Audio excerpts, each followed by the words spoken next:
هلا عشان في هدنه ارتحنا الهدنه هاي يعني احنا قبل هيك كانت هدنه كذا هدنه تصير واسرائيل تدخل فيها طبعا.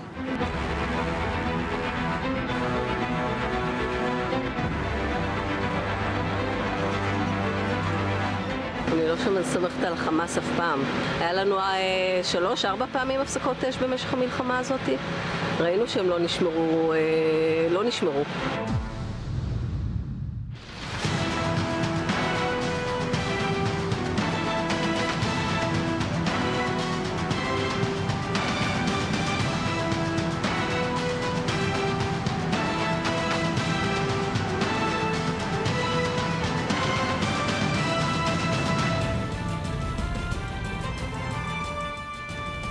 News. I'm Lucy Arish, and this is a special edition of the extended coverage. Maybe we can say the final operation of Operation Protective Edge, and a 72-hour ceasefire called to end the fighting in the Gaza Strip is now in its second day and seems to be holding. The sides are conducting indirect negotiations in Cairo, but so far both seem to be sticking to their position. Egypt is reported to be working on extending the ceasefire for a few more days. Meanwhile, with the fighting paused, the damage assessments and criticism have begun. UN Secretary General Ban Ki-moon has said that those who violated international humanitarian law must be held accountable. Right now, we are waiting for Prime Minister Benjamin Netanyahu to begin a news conference. And of course, we will be bringing you this news conference live. And right now with me on the phone is Amir Oren, defense and government analyst for Haaretz Daily newspaper. Good evening, Amir. So, Amir, what should we expect to hear from Benjamin Netanyahu tonight? Well, press conferences usually have both a statement prepared by the principal and therefore self-congratulatory, and hopefully some pointed questions by the assembled media. Here he is starting now. He'll try to declare victory, but we'll have to answer regarding the day after and some problems. Yes, Amir, let's... Yes, we are just, Benjamin Netanyahu just entered the room. Let's hear what he has to say, and we will get back to you. Thank you very much.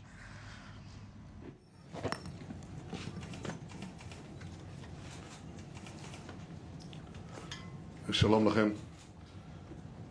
ישראל עוקבת מקרוב אחר יישום הפסקת האש בשטח.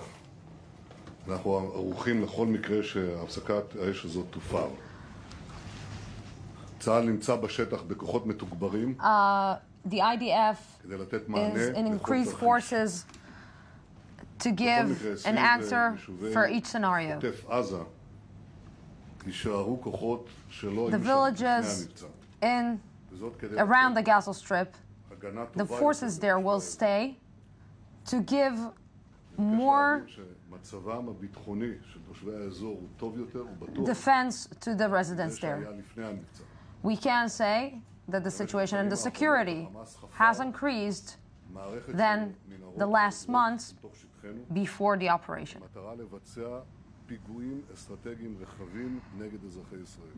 The purpose, the infrastructure of Hamas was destroyed by Hamas, by the IDF in the last few weeks. The tunnels that we knew about, we managed to destroy, and we went out of the ground after this infrastructure was destroyed. The Hamas was also built rockets and infrastructure to hurt the citizens of Israel. The IDF managed to defeat this threat as well.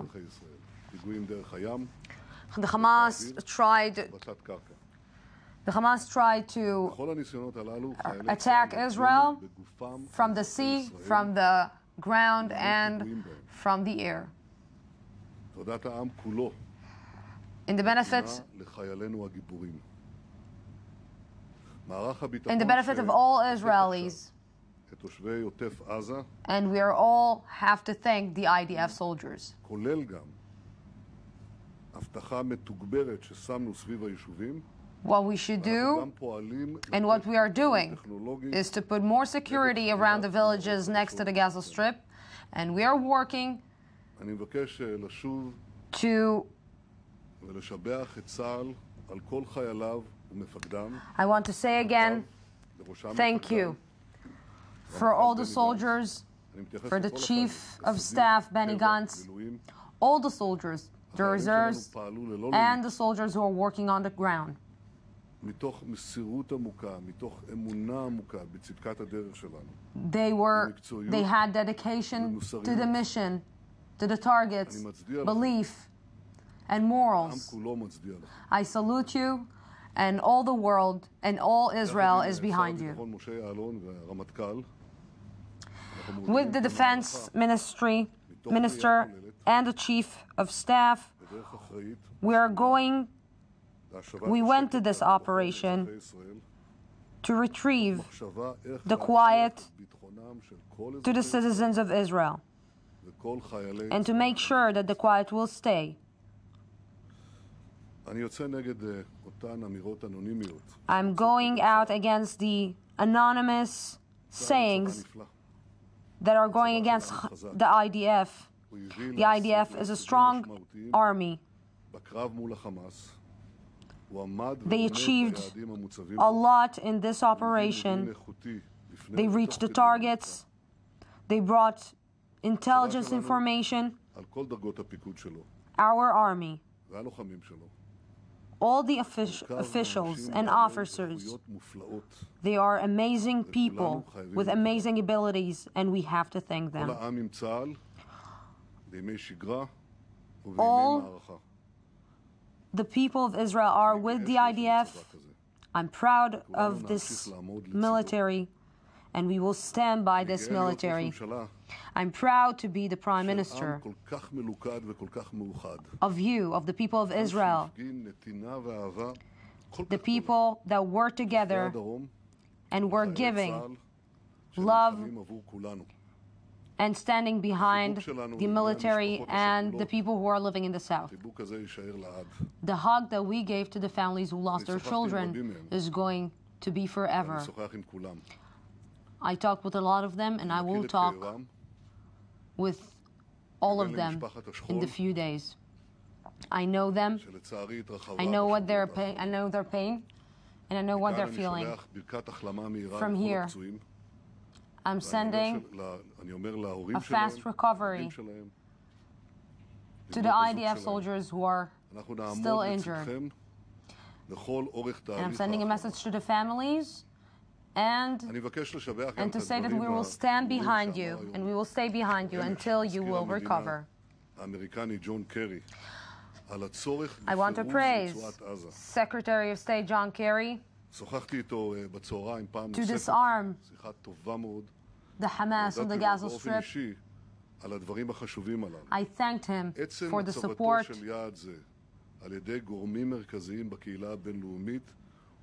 To disarm the Hamas is a target that is very important to Israel. And that the international community understand this is very important to Israel. It's very important that the people will understand that the ones who are in charge of the destruction and the suffer of the people in the Gaza Strip are Hamas.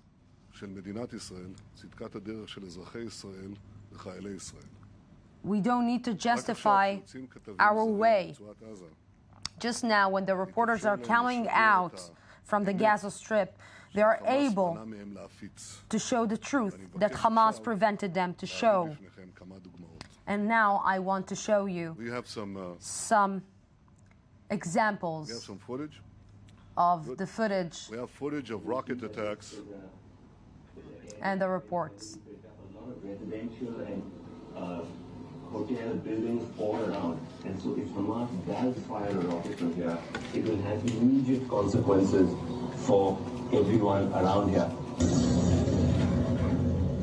So that's the rocket being fired today morning that came after If an assembled at the exact spot the rocket has been fired, once the smoke reaches short video of it, in the immediate aftermath.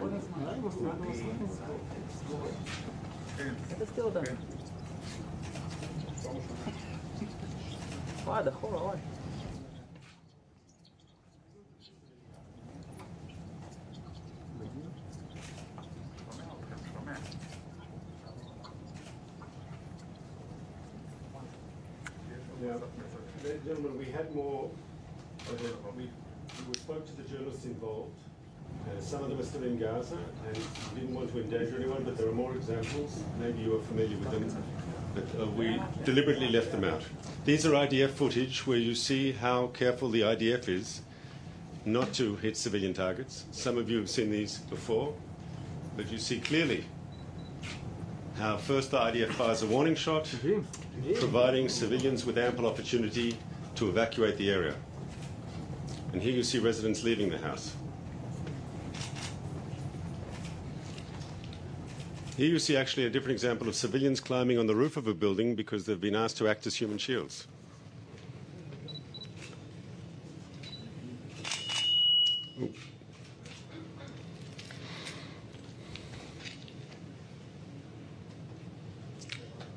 Here you see we avoided, we stopped the attack so as not to hit civilians.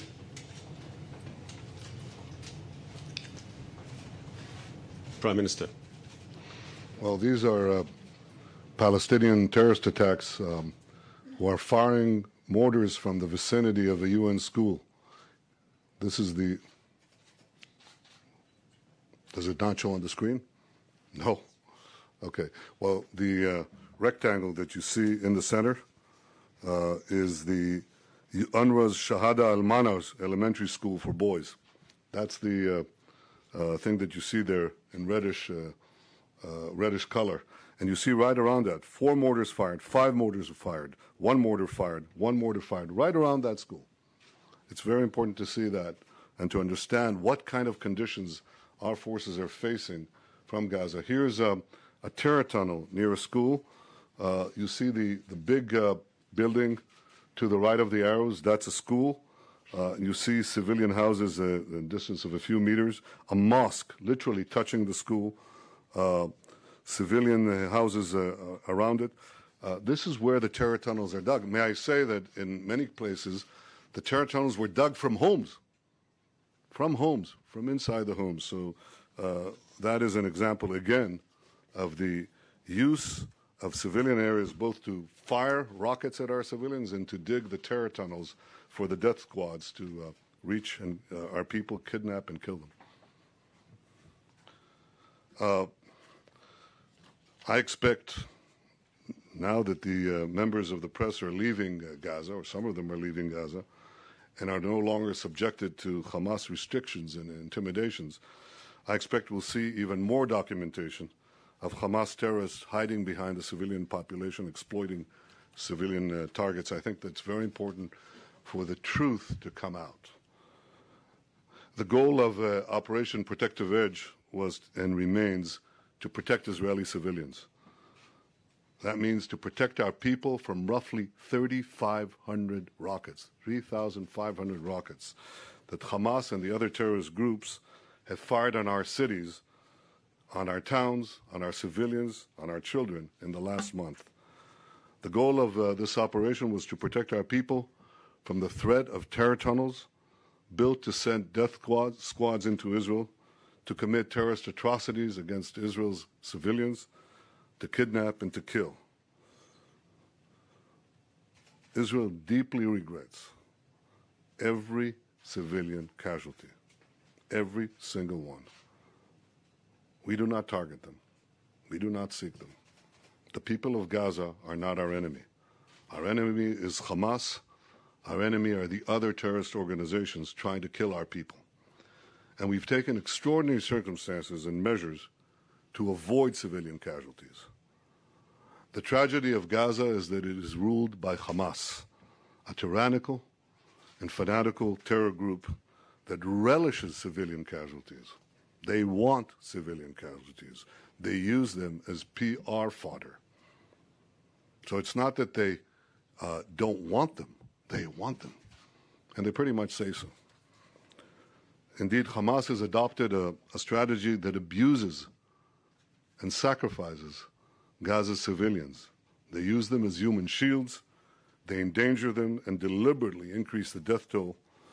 They fire their rockets at Israel from schools, from hospitals, from mosques. You've just seen that.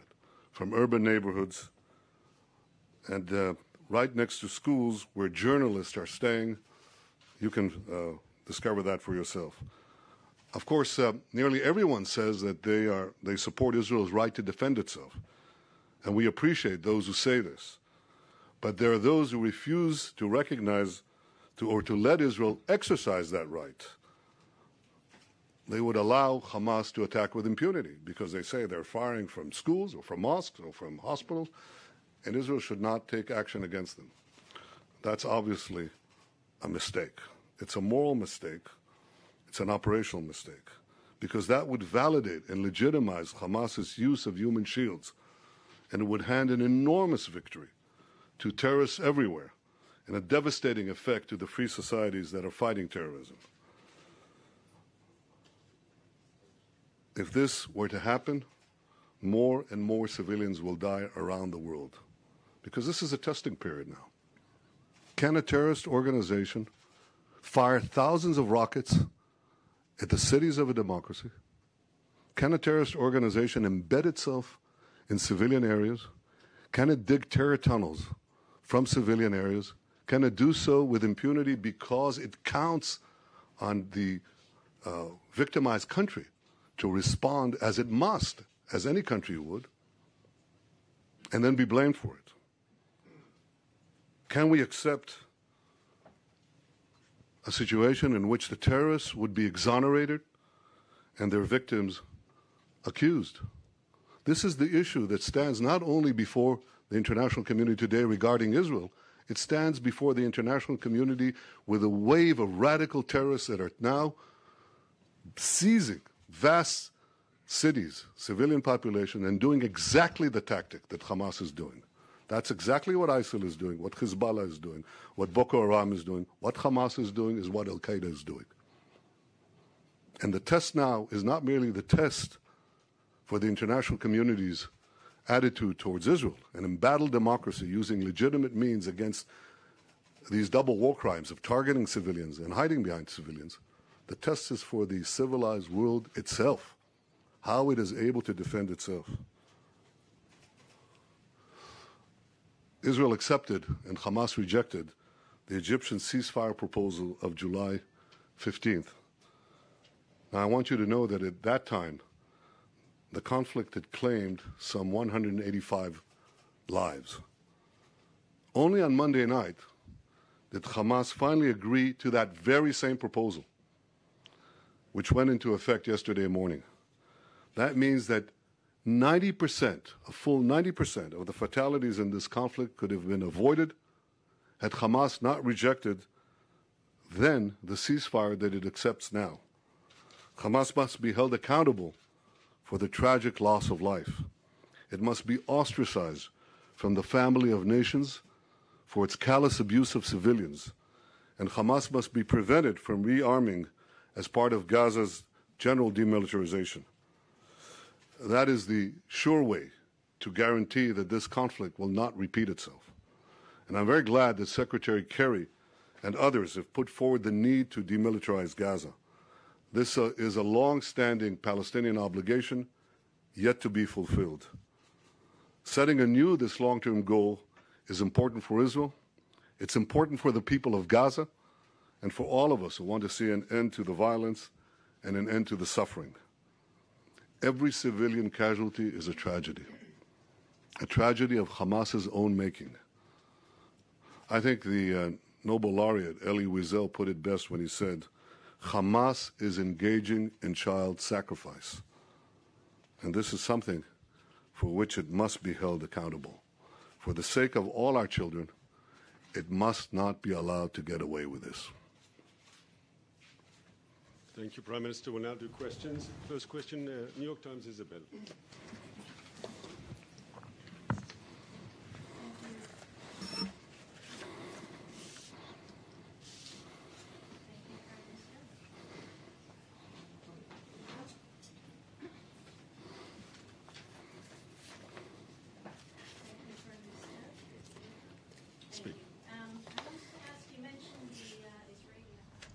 Yes, now the Prime Minister is going to answer the questions. Of course, this is a press meeting for the foreign media. We just heard Benjamin Netanyahu giving a statement about the operation, about Operation Protective Edge and the results. Let's hear what the questions are and let him answer. Would not have been dealt with. And I want to ask, therefore, people are asking, was it a strategic goal? Was it a goal of this operation? Was Israel kind of improvising? Was there a strategic plan here? Or were you going with the flow? And the second question, if I may, we've seen since the murder of Mohammed Abu Qadir, since the West Bank operation, since the Gaza operation, a rise in attacks in Jerusalem, violence in Jerusalem, riots in Jerusalem, Temple Mount, and I just wondered if there is concern of the spread of the violence, perhaps into body in the city. Thank you. Thank you. We started dealing with the tunnels. First of all, we were going to deal with the threats posed from Gaza, either by military means or by diplomatic means. One of the two, or both. We began dealing with the first tunnel before the Egyptian initiative. I don't know if you're aware of it, but we had information about an impending attack from one terror tunnel, and we took action before we had the air attacks on our before we had the air attacks on Gaza in response to their rocketing attacks. We actually dealt with one tunnel. If we could have dealt with the rest of the tunnels through the Egyptian proposal, which had an immediate ceasefire, as we have now, and both sides can raise the topics, and specifically the issue of security would be raised, that was mentioned there. When we said security, we meant, obviously, that we would bring up the question of the tunnels. Could we deal with it through non-military means and the other threat against Israel? That's preferable. As it turned out, Hamas rejected this, and therefore we had to deal with it in military means. So we addressed the other tunnels, in addition to the one we had already addressed with military means, by by actually going in. That first tunnel was struck from the air. We didn't know that it achieved the result, and it's very hard to achieve that result from the air. You either achieve it by agreement, or you achieve it by actually going in to the other side, finding the points of origin of the tunnel or a point of origin, identifying the trajectory of the tunnel, and then dismantling it, destroying it through various means. And that's basically what we did. If we could have done it diplomatically, fine. If not, we did it militarily. And the Army just told us that they completed this activity, and then we went out.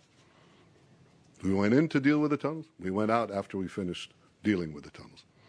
The Jerusalem question, Prime Minister. Well, obviously we're concerned. We hope that everyone will work now to calm the situation. That has been our goal from the very beginning, in Jerusalem, everywhere, in the Palestinian areas. We don't need to see loss of life there any more than we want to see it on the Gaza front.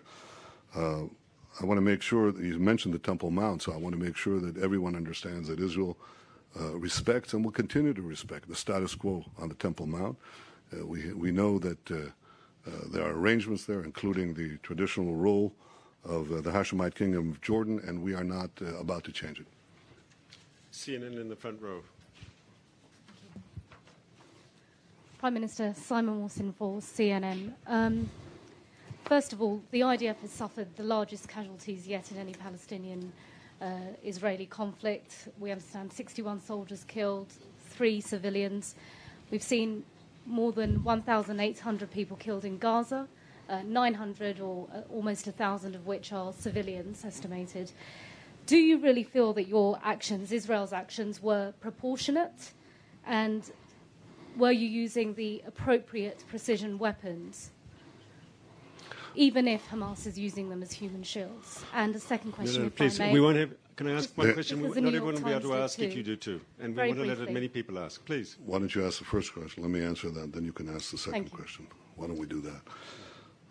So first of all, the answer to both your questions is yes. I think it was justified. I think it was proportional. And that doesn't in any way take away from the deep regret we have for the loss of a single civilian. We've gone to extraordinary lengths to avoid civilian casualties. Hamas has gone to extraordinary lengths to ensure that they have civilian casualties, as you've just seen. Now, let's imagine your country. Could be any country. Could be the U.S., could be Britain, could be Germany, France, India, you name it. Let's imagine your country attacked by 3,500 rockets. Your territory is infiltrated by death squads. What would you do? What would you demand that your government do to protect you and your family? You'd demand that, and you'd be right, because security, protecting the people, is the first obligation of any government. But what if the rockets are fired from civilian areas, and the tunnels come from schools, from mosques, from private houses, where civilians live? Should you then not take action? Do the terrorists have immunity because of the fear that some civilians will unfortunately get hurt? Let me tell you what I think disproportionality is. It's not acting to defend your people and giving the terrorists the license to kill. I think that's disproportionate, and that's wrong. Can I ask you to give up your second question so more people get to ask, please? I apologize. John Reed from the Financial Times. Thanks very much. Mr. Prime Minister, are you prepared to give Abu Mazen and the Palestinian Authority a leading role in the post-war order in Gaza? And if so, can you talk about that, specifics including policing the borders? We have cooperated and are cooperating with the Palestinian Authority on matters that you raised. There are other matters as well. And the answer is that we're cooperating with them and are prepared to see a role for them. We're dealing with that right now. I think it's important in the reconstruction of Gaza, assuring the humanitarian aid, and also the security questions that arise, that we have these discussions and the cooperations with them. And in fact, the ceasefire was coordinated, among other things, with them. It came from Egypt, but they were aware of it, and they were speaking for the factions, as you know. As far as the humanitarian aid, since I mentioned it, we've given 2,000, we've passed roughly 2,000 trucks of humanitarian aid during the last month or so in which this conflict raged. We even gave humanitarian aid. Most of these trucks came during the fire. A lot of them came during the ceasefire, the humanitarian ceasefire that Hamas refused to recognize for its own people. It's quite amazing. We have to do the ceasefire, the humanitarian ceasefire efforts when Hamas doesn't do it. So we even sometimes, and many times actually, unilaterally called ceasefire humanitarian pauses, which they didn't recognize, but we put in the trucks. We opened a field hospital right on the Gaza passage and the Erez crossing on our side, and we called Palestinians who have a problem with hospitals that were being used by Hamas as terrorist sites, as command centers, as firing posts. So we said, okay, we'll open a field hospital, and we did on our side. And you know what Hamas did? It prevented and warned Palestinians not to go there. Well, some of them straggled through somehow, and we dealt with them. We are now dealing with our people to address the fuel, throughout the conflict, fuel, electricity stoppages, and so on. So Israel is going all out on a humanitarian effort, and we're prepared to do more, and we think more should be done. We just hope that Hamas will start caring for its people and stop preventing humanitarian aid for them, stop sacrificing them as human shields, stop shooting them when they protest, because that's what happens when people protest and they say to Hamas, what have you done to us? Well, they just execute them. Just as they prevent journalists from putting out the full truth, and journalists justifiably are concerned. I can understand that. And Hamas does incredible things, just incredible things. There's a report, it's not my report, it's the Journal of Palestinian Studies in 2012, note the year. It's a few years ago. They've done more things. Hamas officials, according to the Journal of Palestinian Studies, reported that at least 160 children have been killed digging the tunnels. There is something fundamentally wrong here. Hamas is sacrificing its people, sacrificing its children, and it should not be allowed to get away with it. These are tragedies. The loss of a single child is a tragedy. The loss of mothers, women, families is a tragedy. But this tragedy should be put squarely where the responsibility for it belongs. The responsibility for this tragedy belongs with Hamas. It's a deliberate strategy. I'm afraid the last question has to be from the Washington Post. Mr. Prime Minister, you mentioned Secretary Kerry's comments supporting demilitarization of Gaza. I'm wondering if you also support what he said about the need to think bigger now, to use the Cairo talks as an opportunity to think more broadly about a two-state solution.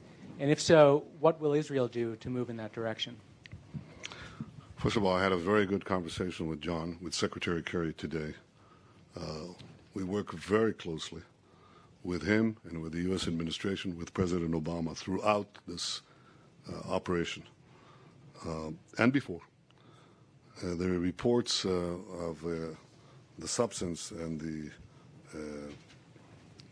tone of our relationships are distorted. They don't capture the essence of the common values that bind our societies together and bind our governments together.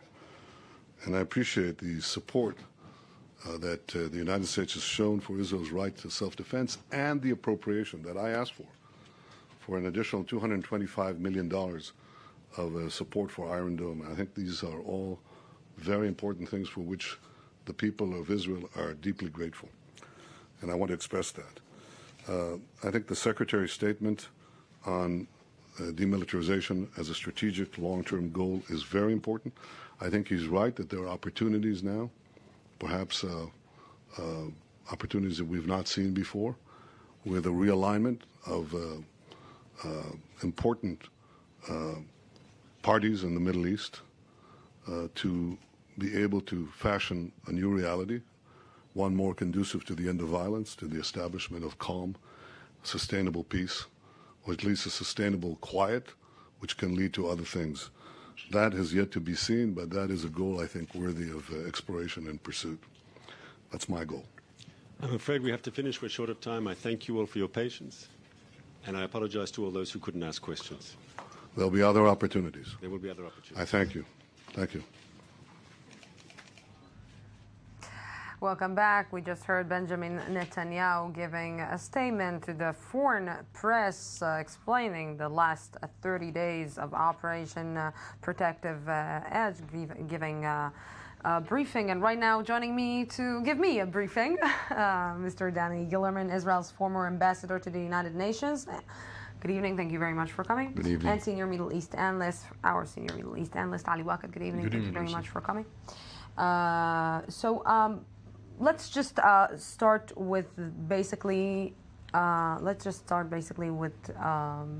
What we heard from Benjamin Netanyahu. And what we heard from Benjamin Netanyahu is, in one way or another, what we heard from him for the last 30 days. The same slogans, same sentences, and with all the discussions that we had here, Mr. Gillerman, there was one discussion that we had when I heard maybe it's about time that Israel would just say sorry with no but. Sorry we killed innocent children, no but. Well, because the but is already no. Right, but I can't help but say but, because, sorry is a very true sentiment. I think every human being, and I hope most people around the world believe Israelis when they say they're truly sorry for the devastation, for the killing of innocents, for the horrid pictures which we're seeing coming out of Gaza, and for so many innocent people, including women and children, being killed. But, it wouldn't be right for Israel just to say sorry and go away, because I think that there is a very real reason It's not just sorry and go away. It's just we know that Hamas is doing what it's doing in the Gaza Strip. We've heard this for the last 30 days. We know that Hamas is using as human shields, but you cannot really expect from the world to accept what you just said, what Prime Minister Benjamin Netanyahu just said, that yes, we are sorry that women and children are dying, but this is not us. This is Hamas. The bombs and the missiles and the reaction and the retaliation came from Israel. This is something, if you want the world to just start and rebuild the trust, because this statement came for a reason. This statement came because the UN asked to investigate what happened in UNRWA, what happened in the schools of the UN, what happens in the shelters of the UN. And we know that this statement came to explain the stance of Israel. But you cannot just say that, okay, we are sorry, but it's not our fault. Well, it is not our fault. I'm sorry to dispute what you're saying, because it does make a lot of sense, and it's probably a very nice and easy way to go about it. But this is really about life and death and about the survival of Israel. And I think, I'm not sure that I agree with you when you say that everybody knows, the world knows. I think there's a real sense of denial. I think that the world does not know that the real reason for that the initiator of it, that the enabler of it, and that at the end of the day, the one to blame for these horrible deaths of these innocent people is Hamas, who is truly using its people, its children and its women as human shields. And, I think it's important for us to stress time and time again that while for us the death of every Palestinian child is a horrible mistake and a tragedy, for them the death of every Israeli child is a success and a cause for celebration. Now, there's one way which I think illustrates it. I mean, look, there were, as the Prime Minister said, there were 3,500 rockets fired at Israel. Imagine we did not have the Iron Dome. Thank God for the Iron Dome. But you know who else should thank God for the Iron Dome? The Hamas. Because if rockets rained down and actually killed people in Tel Aviv, in Jerusalem, and anywhere, in the numbers it would, this operation, we would have no other option but to wipe Gaza off the face of the map. The reason we showed the restraint we did, and we did, the reason the Israeli Air Force spent 80% of its time trying to avoid civilian casualties rather than hit them, is specifically because we knew that we had to do it. We followed very, very closely the judicial advice and opinion which we got, but it is also because, at the end of the day, we were protected. But we were protected because we built the Iron Dome to save the lives of our women and children, while the Hamas built rockets in order to kill our women and children. Maybe the world don't know that Hamas is using its people as human shields. I think, Lucy, the world relatively knows that Hamas has some techniques that are controversial in Western values. But I think that what we heard from the Prime Minister is a reaction to the statements of the UN Secretary General, of the French Foreign Minister, and of the British Prime Minister, who all condemned the attacks against civilians, and especially the attacks that targeted the UN compounds. And I think that it is also a reaction to the Palestinian campaign, a Palestinian campaign that is led by the Palestinian Authority to address the International Court for War Crimes, something that Israel doesn't want to deal with, that it can be a boulder of snow that nobody knows where it can stop. So I think, in my opinion, Benjamin Netanyahu, as he was reading from a list of indictment presented in the International Court and starting answering, which shows that Israel is not convinced that maybe all the measures that it took, in spite of the preventive measures that Mr. Ambassador just mentioned, were proportional, were enough to ensure that civilians won't be offended. And I think that we are starting to see an equation in which the international community is demanding Israel that there is an axe, there is a track to maybe solve all this conflict, is to sit, to meet with the Palestinians, to start to talk a solution for the whole conflict and not a tactical solution for the Gaza conflict. There is the big Palestinian question. There is a need to meet, to talk, to negotiate. The Palestinian, the international community are putting another option in front of Mr. Netanyahu, who for the moment is choosing to see his government and his coalition safe and complete. And on the other hand, the international community is supporting the Palestinian demand for negotiations and raising this threat of addressing the international court. What does Benjamin Netanyahu, of course, we heard his speech and we heard his statement and his briefing, and we heard Hamas, Hamas, Hamas, Hamas, Hamas, Hamas, Hamas, like we heard Iran, Iran, Iran, Iran, Iran, Iran, Iran. Maybe this is the second, maybe this is one of his targets right now to try and change the world view about Hamas, like he changed it in one way or another about Iran. But each and every person that lives here and know this region and know the Middle East knows that it's not a war against Israel and Hamas. It's not a war against Israel and the militants of Hamas. It's a war between religions, between cultures. It's not war, we're talking about the Palestinians. It's, when you are talking about Palestinians, you're not talking only about the Palestinians in the Gaza Strip. You're talking about the Palestinians who are living in the West Bank. The Palestinians who are living in the West Bank has family in the Gaza Strip. You cannot disconnect these two. It's not a war against Hamas. If you want to fight, you need to fight this in a diplomatic way, and to understand in a diplomatic way that you need to solve this unbalanced situation between the West Bank and Hamas, while every single thing that you're doing in the last few years is basically making the one who is in charge on the strong part of the Palestinians, making him weaker, which is Mahmoud Abbas. And not even willing to meet him once to meet Mahmoud Abbas. How come? Well, I agree with you, Lucy, that this is not just between us and Hamas. I also agree that this is not just between us and the Palestinians. Basically, what we're witnessing is a confrontation between civilizations and a confrontation between extremists and moderates. We are the moderates. Hamas represents the extremists, but it's not just Hamas. And I think therein lies a very unique opportunity for Israel, because we do have today an alliance which we've never had before. We have Egypt, which has been very supportive of Israel and actually said Hamas asked for it and brought it upon itself.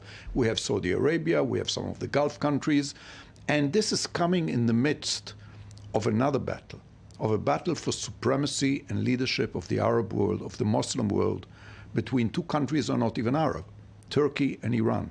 Now, Egypt, under the leadership of Sisi, wants to regain the leadership of the Arab world. You know, when Anwar Sadat came here in 1979, he said, Egypt is the mother of the Arab world, all the rest are tribes with flags. Then Egypt became a tribe with a flag. Today, I think that Sisi, who is a kind of Nasser kind of president, and we saw him yesterday inaugurating a second tunnel, second Suez Canal, which is a megalomaniac or mega project, wants to regain the leadership of the Arab world. And he can do it, I think, if he gets this coalition of the moderates together. And I think Israel should actually assist him in doing it, because I think it is the right thing for us to do. And I really think the key word today, now that the battle is over, is rebuilding. Rebuilding our relationship with the United States, which is still our greatest ally and our greatest strategic asset. Rebuilding the leadership of Egypt in the Arab world. Rebuilding Gaza, which I think is enormously important and which we should take part in.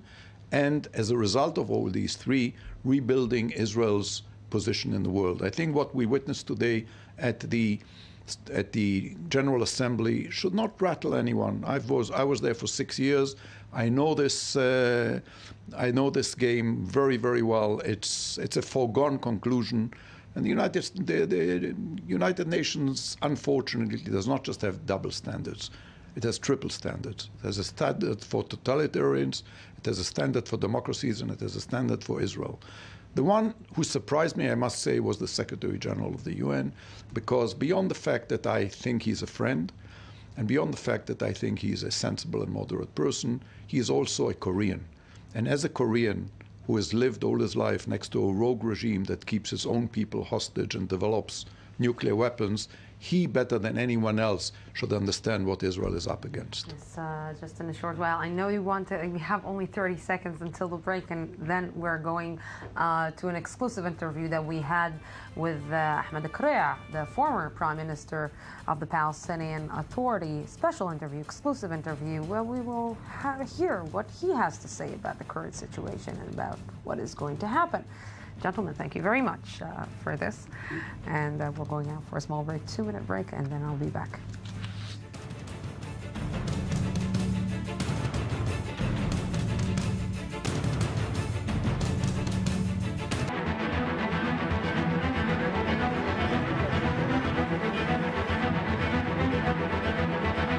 هلا عشان في هدنة ارتحنا الهدنة هاي يعني احنا قبل هيك كانت كذا هدنة تصير واسرائيل تدخل فيها طبعا.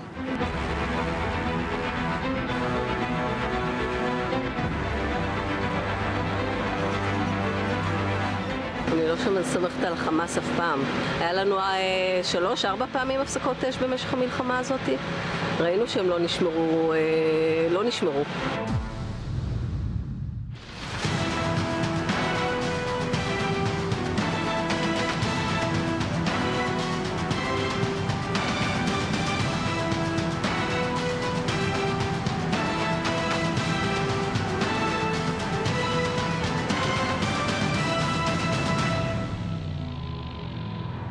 Yeah, 72 hours for the ceasefire. We're still here on the news today in I-24 News. And yesterday, in an exclusive interview, I said with former Palestinian Prime Minister Ahmed Krea to discuss Operation Protective Edge and its effects. Let's see what he has to say.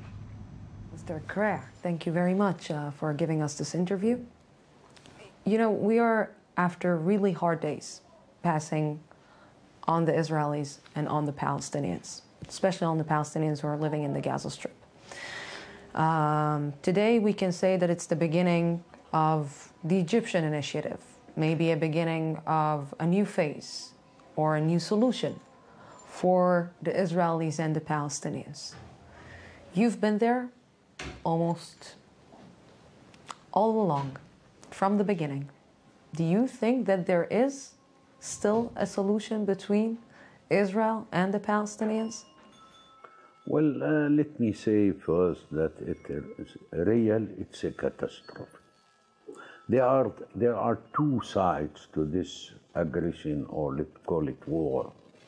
One side, that the steadfastness of the Palestinian people in Gaza were great and highly appreciated. The second hand, there are surprises from the Palestinian side, using the missiles, using crafts without pilots, using a new kind of tactics, which is really, it's a new surprise, and it was very good. The second is the management of this war also.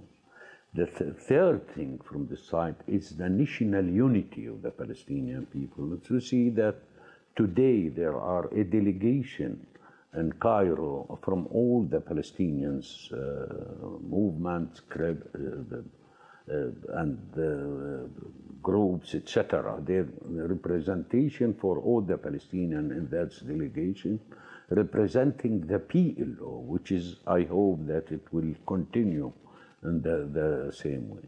The other side, that really there are a massacre against the Palestinian people, killing, demolishing houses, demolishing even mosques, demolishing schools, and killing children, women, and old men, etc., civilians. These are the two sides of this war. The Palestinians shows that they are determined to continue until they will achieve their national rights, whether by this way which we believe that it should not be the same, or that the Israeli will be convinced after that's all that the Palestinians will not raise their hands and feel surrendered. They will continue to steadfastness, to work against the occupation by all means, and we hope that it will be a civilian means until we will achieve our national rights. These are the two sides. One side, there are people who determined to achieve their national rights.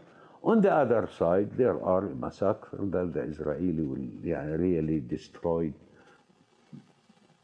most of Gaza infrastructure, killing people, and etc. You know, but what the Israelis will say about what you're calling the massacres and the massacre that is happening in the Gaza Strip is that the Israeli airstrikes may kill these people in the Gaza Strip, but if there were not missiles being fired from the Gaza Strip towards the civilians of Israel, this would not happen. Israel won't have to retaliate and won't have to answer with fire. So we saw that, for example, the Palestinian Authority, the PLO, Fatah, tried to reach a ceasefire in the 29th of July, but Hamas said, no one speaks on our behalf. We are going to continue the resistance against Israel, and basically just put aside Mahmoud Abbas and put aside Fatah. And it didn't care about the initiative that Fatah tried to create or tried to protect these civilians that are being killed in the Gaza Strip. First of all, it seems to me that killing of civilians, it was determined by the Israeli army. They want to create a kind of fear between the Palestinians to, as I said, to raise their hand and to say enough is enough. The second, also, who started the war? Who started? It is not Hamas who started the shooting missiles and etc.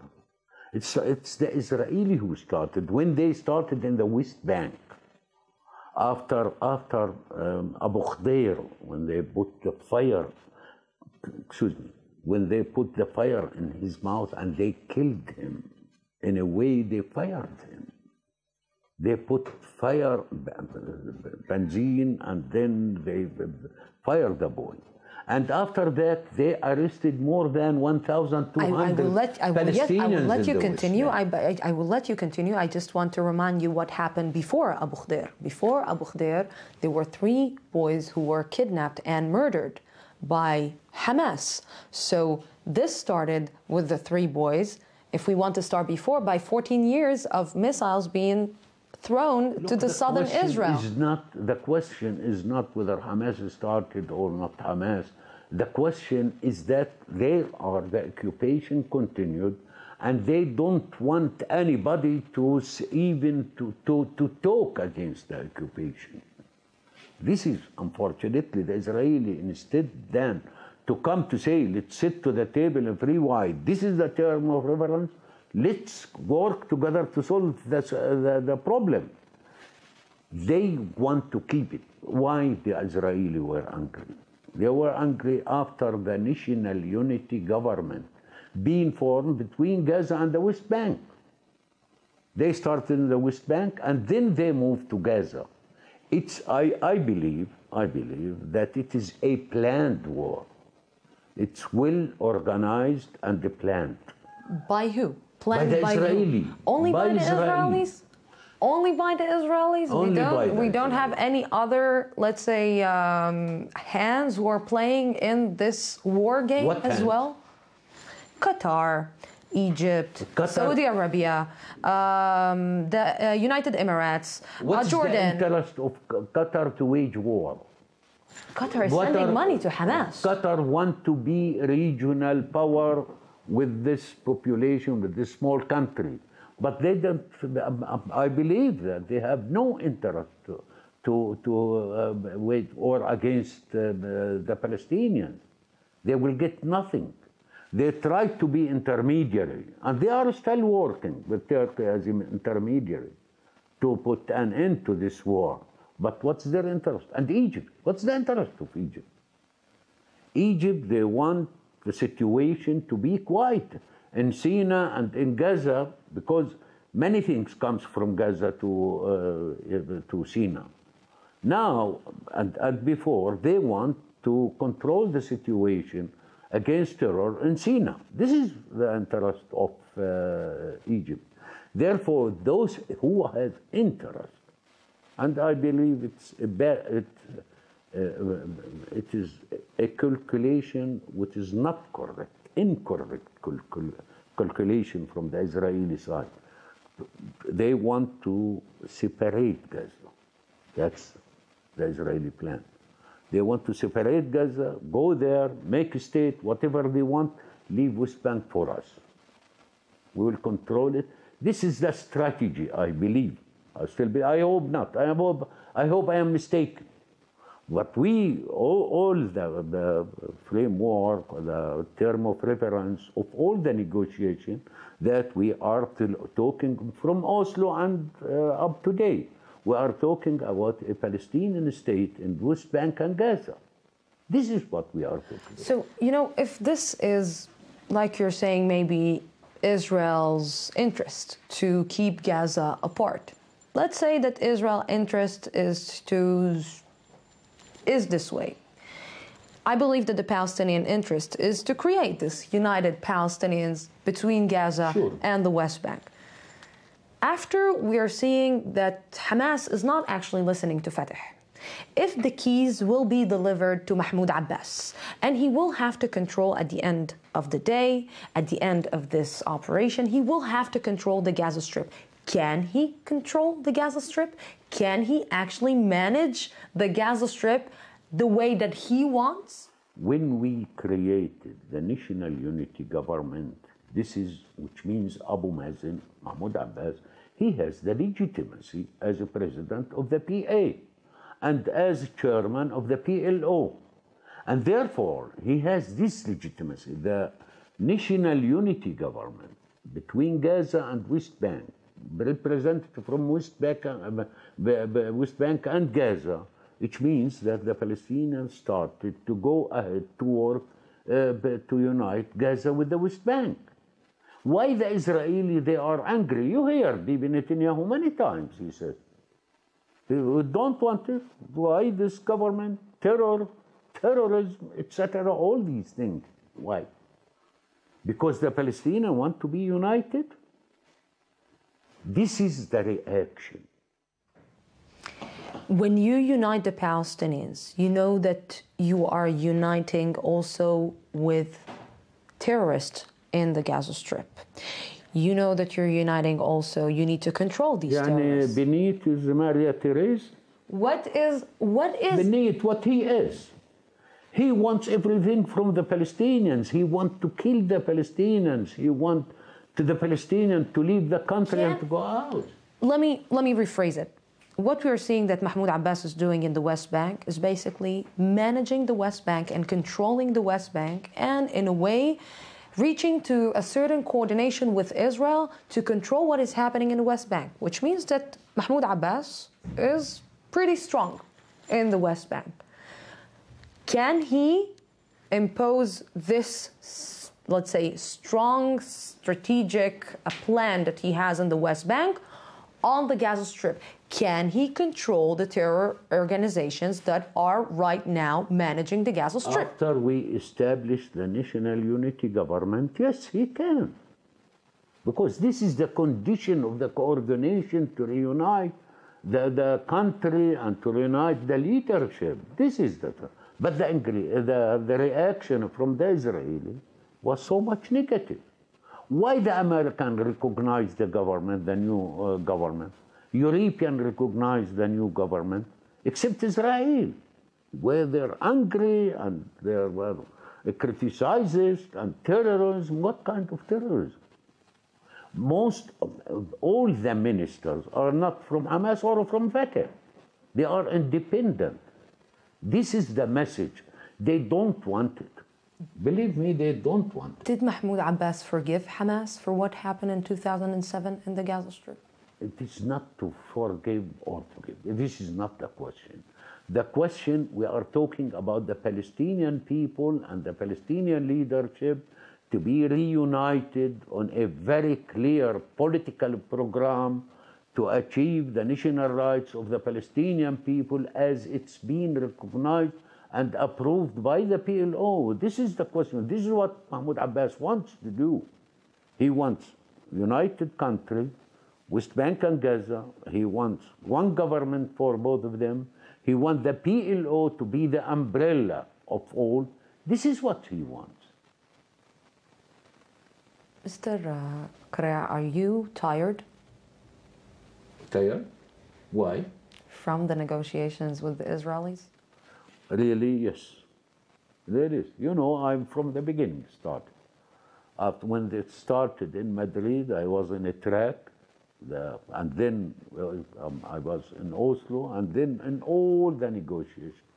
Really, I reached to a conclusion that the Israeli, they don't want to give the Palestinians really their national rights. Once, I will said it on the television, I was the channel with Bibi Netanyahu the first. Since 1996 up to 1999, when he was prime minister for the first time. And once he told me, Abu Ala, West Bank is a disputed area. I told him, what? He said the disputed area. I told him, let's go, let's say all Palestine is a disputed area. Nasser, it's for us, for the Palestinians. Jaffa for the Palestinians. Therefore, Safed for the Palestinians. If you want in this is the logic. Therefore, let's put it together and to speak about it as a disputed area. Let's start from the beginning. Therefore, this is the question. The Israeli want to give the Palestinians their national right, will be a good neighbor. We love peace. We are a human being, good human being. We want to live in peace. We want our children to live in peace, but not under occupation. Israel is the last occupied country in this world. So, enough is enough. So before we're finishing, 2 states or 1 state? 2-state solution or 1-state solution? I'm afraid that it will be difficult. And it's a big mistake from Israel to continue in this position. If they will lose the Palestinian now, they may win something, but they will lose for the long run. If they will win the Palestinian today, I think they will guarantee their future. Without it, okay, the Palestinian will live, but you know what's happened in Gaza? There are about 167,000. It was in about, I think, 24 of July or 23, something like that. I heard it from the media that there are 165,000 Palestinians are left their houses and the schools and etc. You know how many women pregnant between those? 45,000 women pregnant. Therefore, the Palestinians will not be, they will not finish the Palestinians. Since there are a woman who get married and give children, this cause alive. They will not forgive. It is the time for the Israeli to say, enough is enough. Let's come to make peace. You are good neighbors, and let's conclude what kind of cooperation between the state of Palestine and the state of Israel. We are ready for it.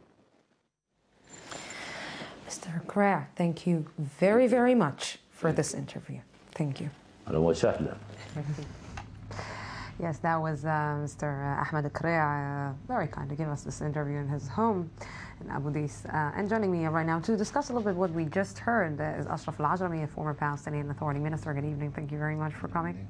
and also Dani Ayalon, a senior I-24 news analyst and the former Israeli deputy foreign minister. Good evening. Thank you very much for coming. You know, one of the most amazing things is when you talk with the Palestinian side, whomever was in the peace process, you always talk with the same people. You always talk with Saeb Arikat, with Mahmoud Abbas, with Abu Ala, with all other, with Nabil Shat, with the names that we all know. On the other side, on the Israeli side, every single time, every 4 years, every 2 years sometimes, the government changes and comes with a new policy and comes with something else on the agenda. And it seems that if we're reading and looking at the history, it seems that the Palestinians didn't move too much from their demands. They were consistent with every single thing that they asked until today. And each and every time they met someone else that gave them new demands or said, okay, we were willing to go this, but we're not doing this. Different governments. How do you solve this? How do you start solving this? Because the Palestinians are not going to change. I'll tell you how. But the Israelis do. Yes. Well, first of all, you know, we are very proud of our democratic system, you know, so we have elections here in an orderly manner. We have more elections than any other country because, you know, here governability is less than desirable, unfortunately. But on the other hand, there is this principle of consistency. So once you have something with one government, it has to be done by a different government. Even Mr. Bibi Netanyahu, 1996, when he won the elections against Paris, he hated the Oslo agreements, but he had to implement them, and he gave Hebron. He left Hebron. So I don't think that this is a problem. I think the problem is, as you mentioned, Lucy, that the Palestinians were consistent from the day one, and they never moved. If you look at the Israeli position, from 1993 until now, we moved a lot. There were offers of Mr. Olmert and Mr. Barak and many, many others. When I still hear... But a lot of things happened to those who really progressed. Of course. A lot of things happened to Yitzhak Rabin, who's been murdered, and former and Ehud Olmert, who resigned because of corruption, and Ariel Sharon, who was almost 6 different prime ministers, with a prime minister, current prime minister, that refuses to meet the Palestinian president. Well, I think this is a mistake. If you ask me what is the solution, I think it's 2 states for 2 people. That's the problem. You know, when Israelis do not hear the end of for 2 peoples, they become very suspicious. I remember I was in Washington in 2002, 2003, when the road peace, the roadmap for peace started. The title was 2 states for 2 peoples. I didn't hear any Palestinian talking about 2 peoples. They talk about 2 states. What is 2 states? 2 Palestinian states, 2 Arab states, 2 I don't know what. And it goes back to the fact that even Abu Mazen, and I appreciate the fact that he's against violence. I think that many Israelis now see him more and more as a solution, not a problem, after his response to the kidnap and murder of the 3 Israeli teenagers, and of course now vis-a-vis the Hamas. But he also said that for 1,000 years he will not recognize Israel as a Jewish state. What does it take away from the Palestinians if they recognize our right for self-determination? We respect here. It's a good. Israelis respect the right of the Palestinians for self-determination. As a Palestinian, Arab, whatever, they should respect ours. But you know what the Palestinians will tell you. Israel is continuing to occupy the West Bank. Israel is continuing to occupy the Palestinians. I say if they would recognize Israel's right to self-determination as a Jewish state, there won't be a problem. Because it is a new demand, a new Israel demand. There was a mutual recognition between the 2 sides. The Jewish states is a new demand. This we can say that it is a new demand. The PLO recognized Israel, and the people of Israel and Israel recognized PLO as the representative of the Palestinian people, and this is behind us. We are speaking about Israel and the Israeli people. Now they asked us another thing, to recognize Israel as the homeland of the Jewish people. We said all the time that we can't do it before ending all the aspects of the conflict, especially the refugees issue.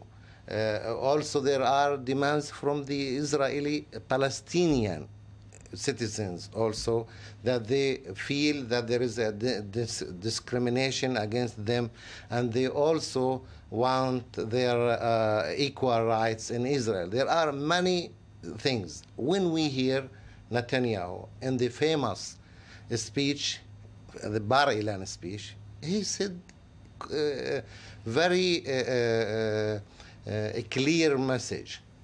He said, this land belongs to us, and there is another people that we don't want to rule or control.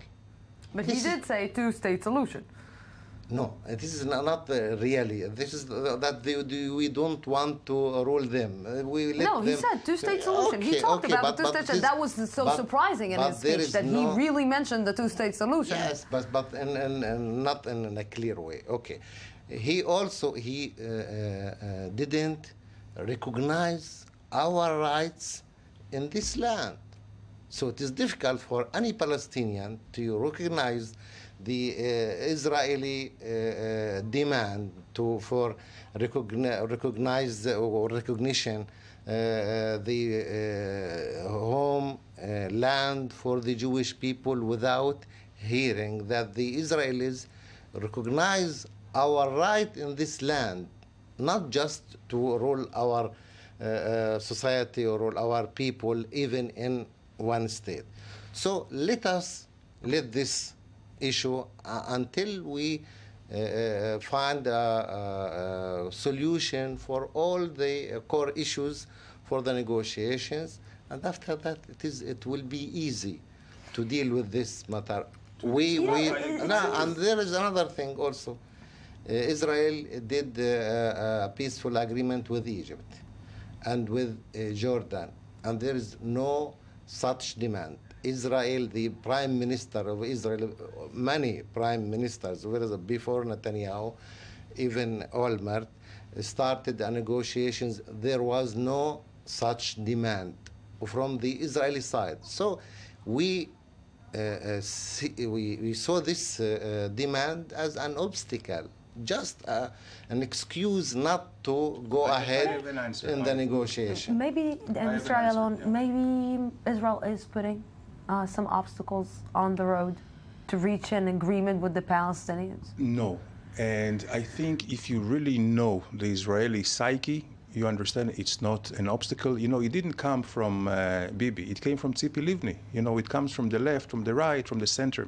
And I'll tell you what is the difference between Egypt and Jordan and the Palestinian Authority. With Egypt and Jordan, they did not claim anything from Israel. They wanted to go back to the international border, which, you know, we gave to the last inch of the international border to Egypt, and also to Jordan with a little swap, but, you know, they got everything. What is the problem that we see with the Palestinians is that they claim, you know, our own land here. And we see it, you know how we see it? We see it through the curriculum. If they teach in the Palestinian education system, they don't only want the West Bank. They claim the Galilee, they claim the Negev, they claim the Sharon area, they claim Jaffa here. That's the problem. No, but we see it. But we see it. No. If you see the Palestinian books, education books, speaks about the historic narration or narrative. Narrative. Yes. Which is totally different than the Israel one. This we know. Israel said the same narrative in the Israeli point of view. Two narratives. The Israeli one is a different one, and the Palestinian. Israel, and we have all the difference. The only difference, and this is for the favor of the Palestinians, and there is a West Bank and Gaza Strip in our maps. So we teach our children that the Palestinian state will be in the West Bank, yes, and Gaza Strip, and this is drawn in our maps. But in Israeli maps, there is no any map or any circle or any lines of this. Although in some maps you will see the entire Israel in the Palestinian books. You will see like the entire map of Israel. Without no. Also, but in our education books, the West Bank and Gaza Strip is clear there in all the maps. But one thing, Lucy, if I may say something, and it is obvious, you said the right thing. You know, we will never agree on the narratives. You know, because we will never agree on it. So I say, okay, I'm willing, and I think most Israelis, to put a line. Bygones be bygones. Let's talk about the future, not about the past. Okay. And the future is fine. We want, Israelis will agree for independent Palestinian state, and we hope that they will agree to an independent Jewish state or Israeli state. We must sign on the end of our demands after any agreement with Israel. Before we continue this, clear. I agree. Excuse me, gentlemen, just before we continue, I just want to go live to our I-24 News correspondent, Eli Hochenberg, who is standing still with no vest in the Gaza-Israel border, and it's a very nice image to see. Yes, well, we're going back to normal slowly as well, with no vest, just simple blazers. It's enough now, because after an intensive fighting of almost full months, this second day of this current ceasefire is going pretty well from both sides until now, and quiet remains. But the southern citizens of Israel are not yet opening the champagne bottles, because this tense quiet can be broken if the decision if the decision makers level will not reach a more solid agreement. And the residents here are well aware of this fact. And even though most of the forces left the Gaza Strip and the Gaza border, we still have IDF soldiers along the Israel-Gaza border in what is called a buffer zone, in case there will be any infiltration attempt or the area will heat up yet again. So until now, it's been quiet, a very tense quiet, but again, quiet, something we cannot say about the last couple of weeks here. But again, we've been talking to the residents here. We've been talking to them all throughout the last months. And even today, they're a bit skeptical about regarding how long will this quiet will be maintained. And even if this current agreement will be finally reached, they are still afraid about the next upcoming month, when will be the next rocket fired towards Israel from the Gaza Strip. So the residents here are not so relaxed, but military-wise, it's again a very quiet day, something very unusual to this area lately. Let's hope that the answer to your question, or to the citizens' question, won't be answered in a really long time. We cannot say forever, but in a really long time. Thank you very much, Ed. You know, we are every day trying to see if the diplomatic way can, in one way or another, solve this. And it seems always that people are dying, and then they're going to diplomacy. And then the diplomacy stands with the Israelis and the Palestinians for 2 years, 3 years, 1 year, and then it breaks out. And no one until now can reach to a definite solution. Everyone is talking right now about this window of opportunities that is open for Israel to create new allies in the region, to finally stop playing in the hands of the Arab world, basically give the Palestinian card and let them play the game. Is maybe Israel, the question is, will Israel miss this opportunity? That's a big question.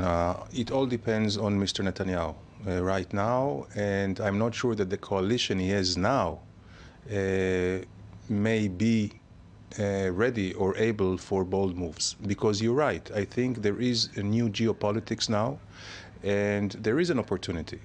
Because what we see today in the Middle East, I think that the old division between, let's say, Muslims and Jews or Arabs and Palestinians is not longer relevant. I think the new division is between radicals and moderates.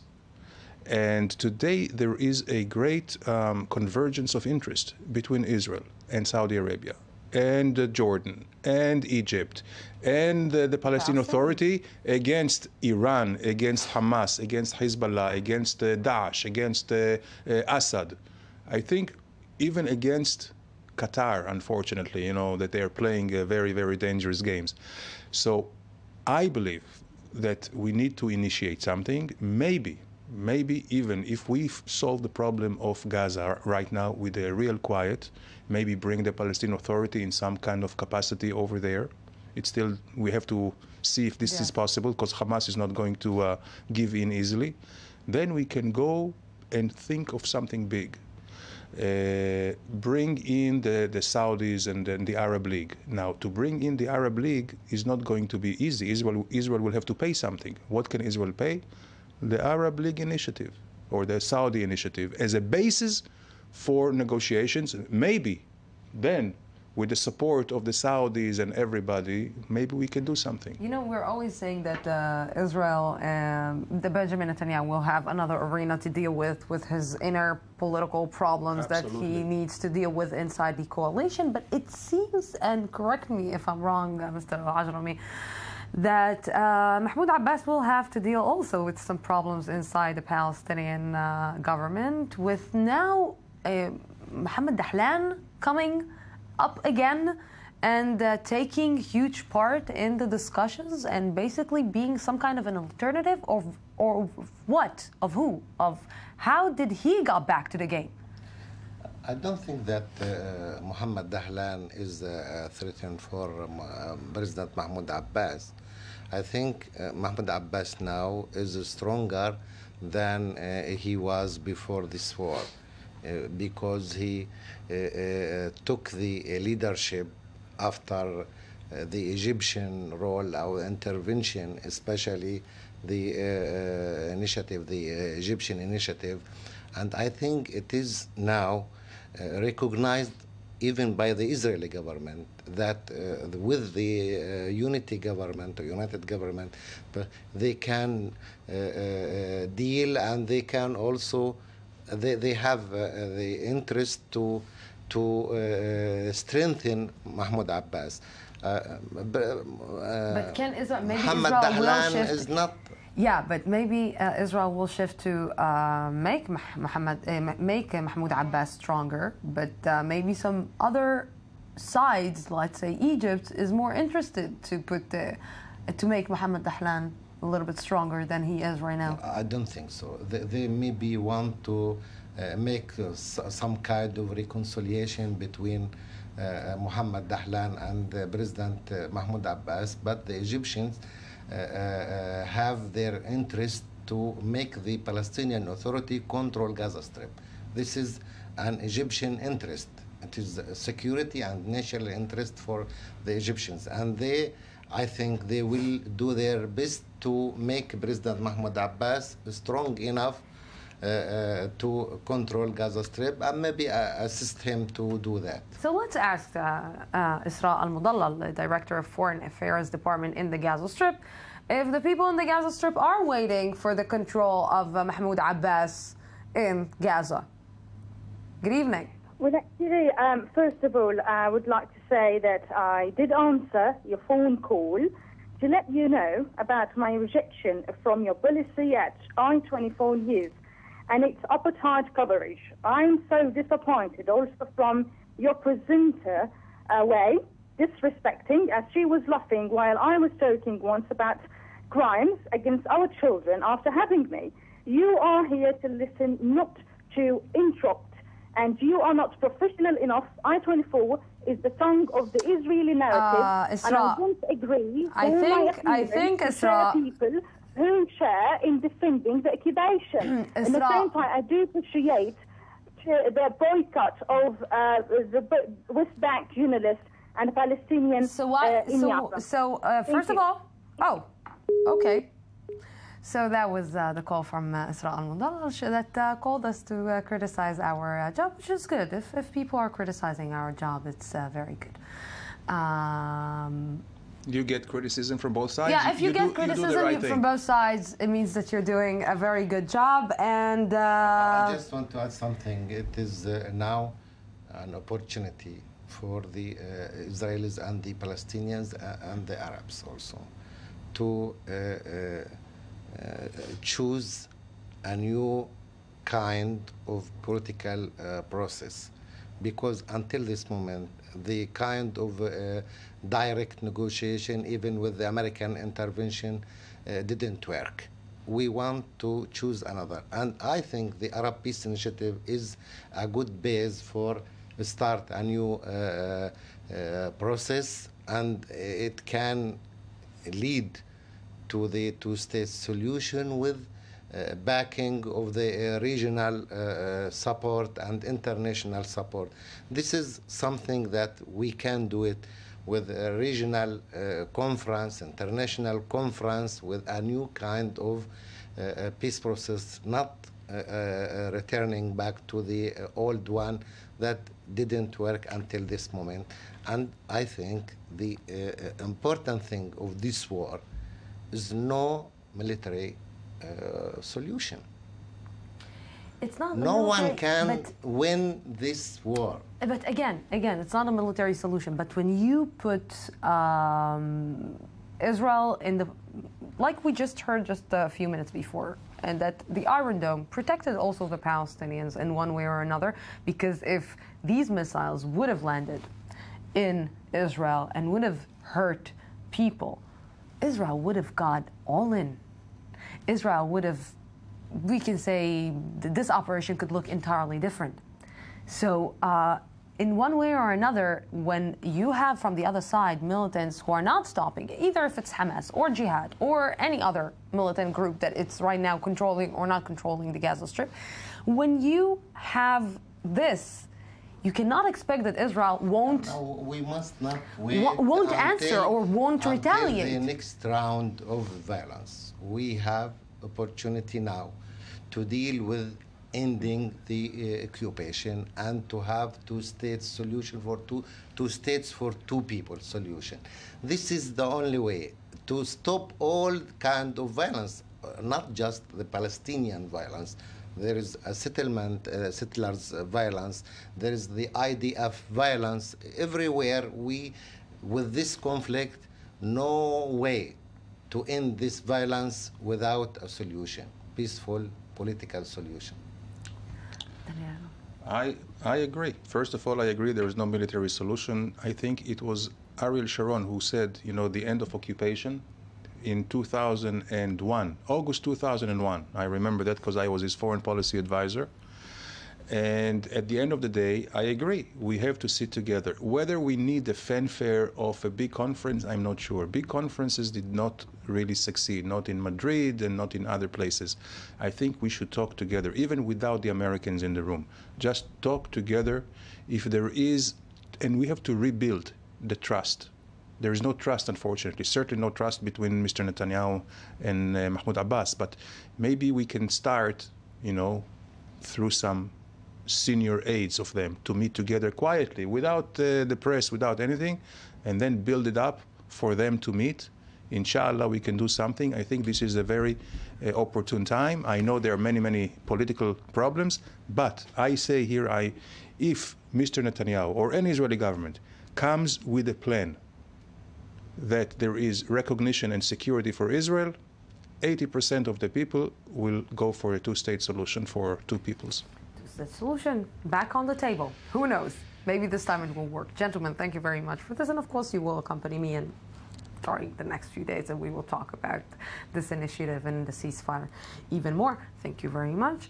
And let's look, although Isra didn't want to speak with us, but we are covering what is happening in the Gaza Strip. The month-long Operation Protective Edge has taken its toll on both sides. A United Nations report reveals the unbearable numbers. I-24 News correspondent Jaffa Port has the details. In the aftermath of Operation Protective Edge, now in its second day of ceasefire, the numbers are difficult to digest. According to the United Nations children's body UNICEF, 408 Palestinian children have been killed since the beginning of Israel's military offensive in Gaza, 70% of them under the age of 12. If you extrapolate that to a population, say, the size of the U.S., then that would roughly equate to about 200,000 children in the U.S. But as is often the case in war zones, the accurate final numbers are debatable. The Palestinian Ministry of Health concluded 1,865 Palestinians killed in the past month in the Gaza Strip, but the United Nations Office for the Coordination of Humanitarian Affairs states 1,814 have died, at least 72% of them civilians. Israel, however, insists that 47% of the dead were Hamas fighters. Israeli losses come to 64 military dead and 3 civilians killed since the fighting began on July 8th. According to the latest UN report, nearly 30% of Gaza's population has been displaced. That comes to more than 500,000 of the 1.8 million inhabitants of the Gaza Strip, including about 65,000 people whose homes have been damaged beyond repair and have nowhere to go. After leaving our homes, we came back to find that they are completely destroyed. There is nothing left. We can't find our animals, our birds, they are all dead. There is nothing left living here. Efforts to turn the 72-hour ceasefire into a lasting truce could now definitely prove difficult, with both sides licking their wounds and counting the cost of the fighting. Mr. Ayalon, how do you start to, at the end of the operation, you need to start counting the numbers. It comes, whether Israel like it or not. And the numbers like we are seeing that came from the Gaza Strip are horrible, and especially the number of children. How do you start getting out of this now? Because we saw Benjamin Netanyahu, the Prime Minister, giving a statement which in one way or another it seems like he was trying to defend himself before he will be attacked in something, because the UN is starting to attack and starting to blame. Is it the correct way to just say, okay, here you have 2 statements, 2 reporters, journalists who came out of Gaza and are showing us what is happening in Gaza? Is this the way to try to explain to the world your position? It's only a partial way. It's not all of it. I know that there were 2 lessons learned by the IDF after defensive shield in 2002, Jenin, remember? Yes, of course. Also, there were cries by Palestinians, 5,500. At the end of the day, there were 50 dead. 48 of them were armed. So the lesson from that was to document everything. Since then, if you saw, Lucy, there are Israeli soldiers with cameras on their helmets and everything. Everything is documented, one thing. Secondly, it is the lesson from Cast Lead after Goldstone, is to consult with lawyers all the time to get legal advice. So there is a file. Israel has a file on every target in Gaza to be presented to anyone who will want to see. But the explanation is that Hamas used the population as human shields, that we gave fair warnings, with all the steps, and this is what they will do. What Israel will not agree to is what we call a kangaroo court. If the Council for Human Rights in Geneva will appoint an inquiry commission, we will not probably cooperate with it, because it's already written. There is an Arab majority against Israel over there, as in the UN, and we know that if the title is to investigate Israeli war crimes, it's already the conclusion before the inquiry. So we have a lot of work to do. But we will need here the support of our friends, first and foremost the United States, and also European allies, France, Germany, all these countries, even Spain and Italy. They have faced the same dilemmas because they had forces in Iraq in '91, in Iraq in 2003, in Kosovo and Belgrade in 1998, in Afghanistan. So they know the dilemma of what they call its terrible name, collateral damage. but they know the risk of wars. But here, I think with Hamas this time, they have excelled themselves in the way that it was so clear that they were using civil populations for human shields, and this will be the Israeli case. And before we'll continue discussing this, let's look at the new alliances that we started talking about today, with this latest conflict appearing to be in its dying stage, at least for now. Israel and the region as a whole face a number of new international realities, including some unexpected partners. I-24 News reporter Shai Ben-Ari took a closer look. As the dust begins to settle following what may be the wrap-up stage of the latest conflict between Israel and Hamas, a clearer picture of current international strategic realities is coming into focus. In a statement made last Saturday evening, Israeli Prime Minister Benjamin Netanyahu hinted at this new state of international affairs. We are enlisting the international community to support this goal of linking the rehabilitation and development of Gaza to its demilitarization. But no less important, this may surprise many, but not us, is a unique link which has been forged with the states of the region. This as well is a very important asset for the state of Israel. With the cessation of the fighting and the conclusion of the campaign, this will open new possibilities for us. The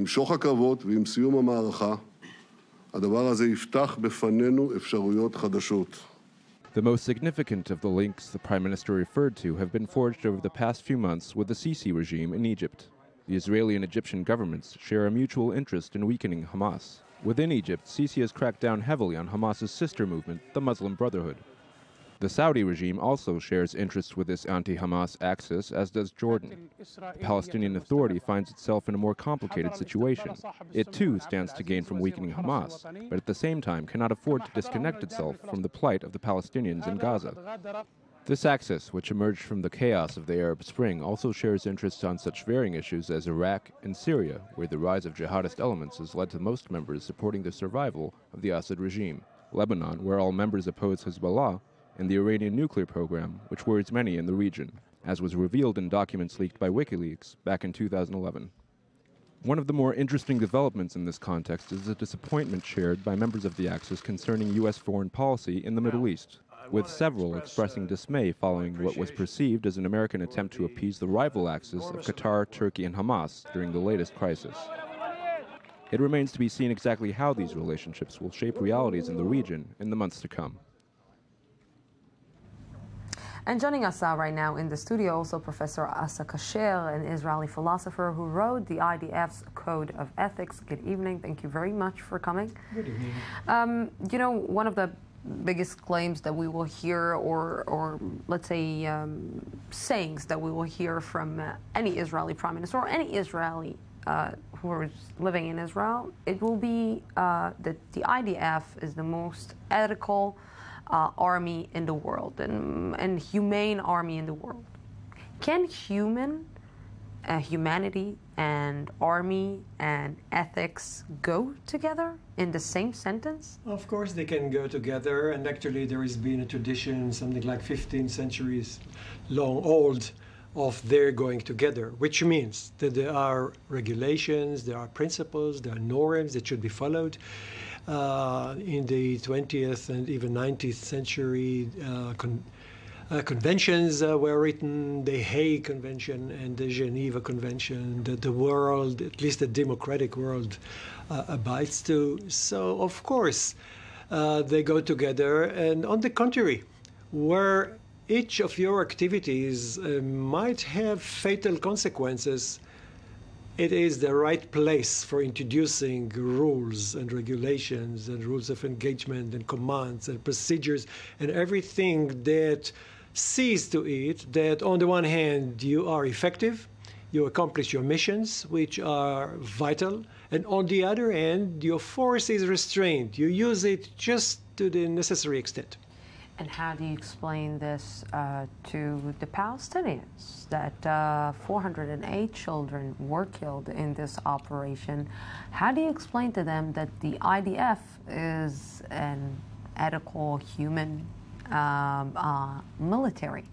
I feel sorry for them. I don't accept any figure coming out of Gaza Strip, but I assume there are hundreds of casualties. It's the UN figure, of course. I don't trust any UN figure coming out of Gaza either. But I assume that there are hundreds of people who are so-called collateral damage, which means they're not terrorists. We didn't intend to kill them. They were there when we acted against the terrorists, and unfortunately they died. Whether the number is too high or too low or whatever should be found out by investigating each of those incidents separately. So, and on each occasion, what one has to find out whether proportionality obtained, and proportionality is remote from what politicians, including the General Secretary of the United Nations and the editor of The Guardian and many other people claim. I mean, proportionality doesn't mean a comparison of the numbers of casualties on both sides. It doesn't mean the rate of collateral damage when compared to the rate of terrorists. It means that on the one hand, you have the justification of carrying out the military activity, the military advantage. In our case, it's saving Israelis from Palestinian rockets, from Hamas rockets. On the other hand, the collateral damage expected. And it is the commanders, by international law, it is the commander's decision whether it justifies the military advantage, does justify the collateral damage or not. So on each incident, we have to see what was the military advantage, what was the collateral damage expected, and I guess that on almost all cases, if not on all cases, there was a very good justification. What the figures show is how reckless are the Hamas, not how excessive are we in using force. The Hamas act as a strategy from within their own population. If the population gets hurt because of our attacks, they're happy about it. But one should not compare his behavior to other and right. to try to act like and to say that he's better because the other one is acting in a different way. We are better because we act on our principles, on our moral principles, which are impeccable and according to international law. They violate each and every norm of international law. There is when Israel will go to investigation or will investigate, or the army will investigate each and every case that you're saying that should be investigated. Can the army investigate itself? Can a commander go against his commandees or go against his soldiers and say, okay, yes, they did wrong? A professional organization like this present TV station and my university and the army and the police, each professional organization does always investigate itself. If something will go wrong within this television station or something will go wrong in my university, then who is going to investigate it? We are going to investigate ourselves because that's part of professionalism. If something has gone wrong, let's see why, and let's see to it that it doesn't happen again. So the Army, the Air Force, the Navy, intelligence, everyone constantly investigate their own activities. But it's different when you investigate yourself against the enemy. But there is some underlying suspicion. If you investigate yourself, you're bound to cheat. Enemy, about something that you did against the enemy. Yeah, you're bound to cheat. But we are not bound to cheat. I mean, I don't want to see any person who is non-dangerous getting killed by an Israeli attack. It breaks my heart. I want to minimize the number of people dying in collateral damage. Therefore, if we killed 30 and we could have killed 29, then we should see to it that next time we kill even less or none. So it's in our principles to minimize collateral damage. Too bad that you came only for 10 minutes. Professor Arsa Kasher, thank you very much for coming in. You can invite him again. I will, and I will put you two together. Thank you very much for coming, and we're going out for a small break, 2-minute break, and then we will be back. Don't go anywhere.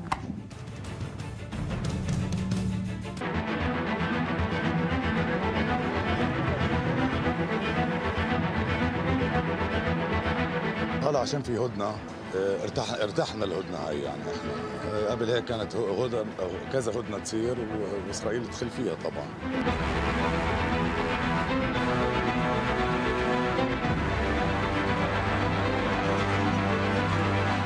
אני לא סומכת על חמאס אף פעם. היה לנו 3-4 פעמים הפסקות אש במשך המלחמה הזאת. ראינו שהם לא נשמרו.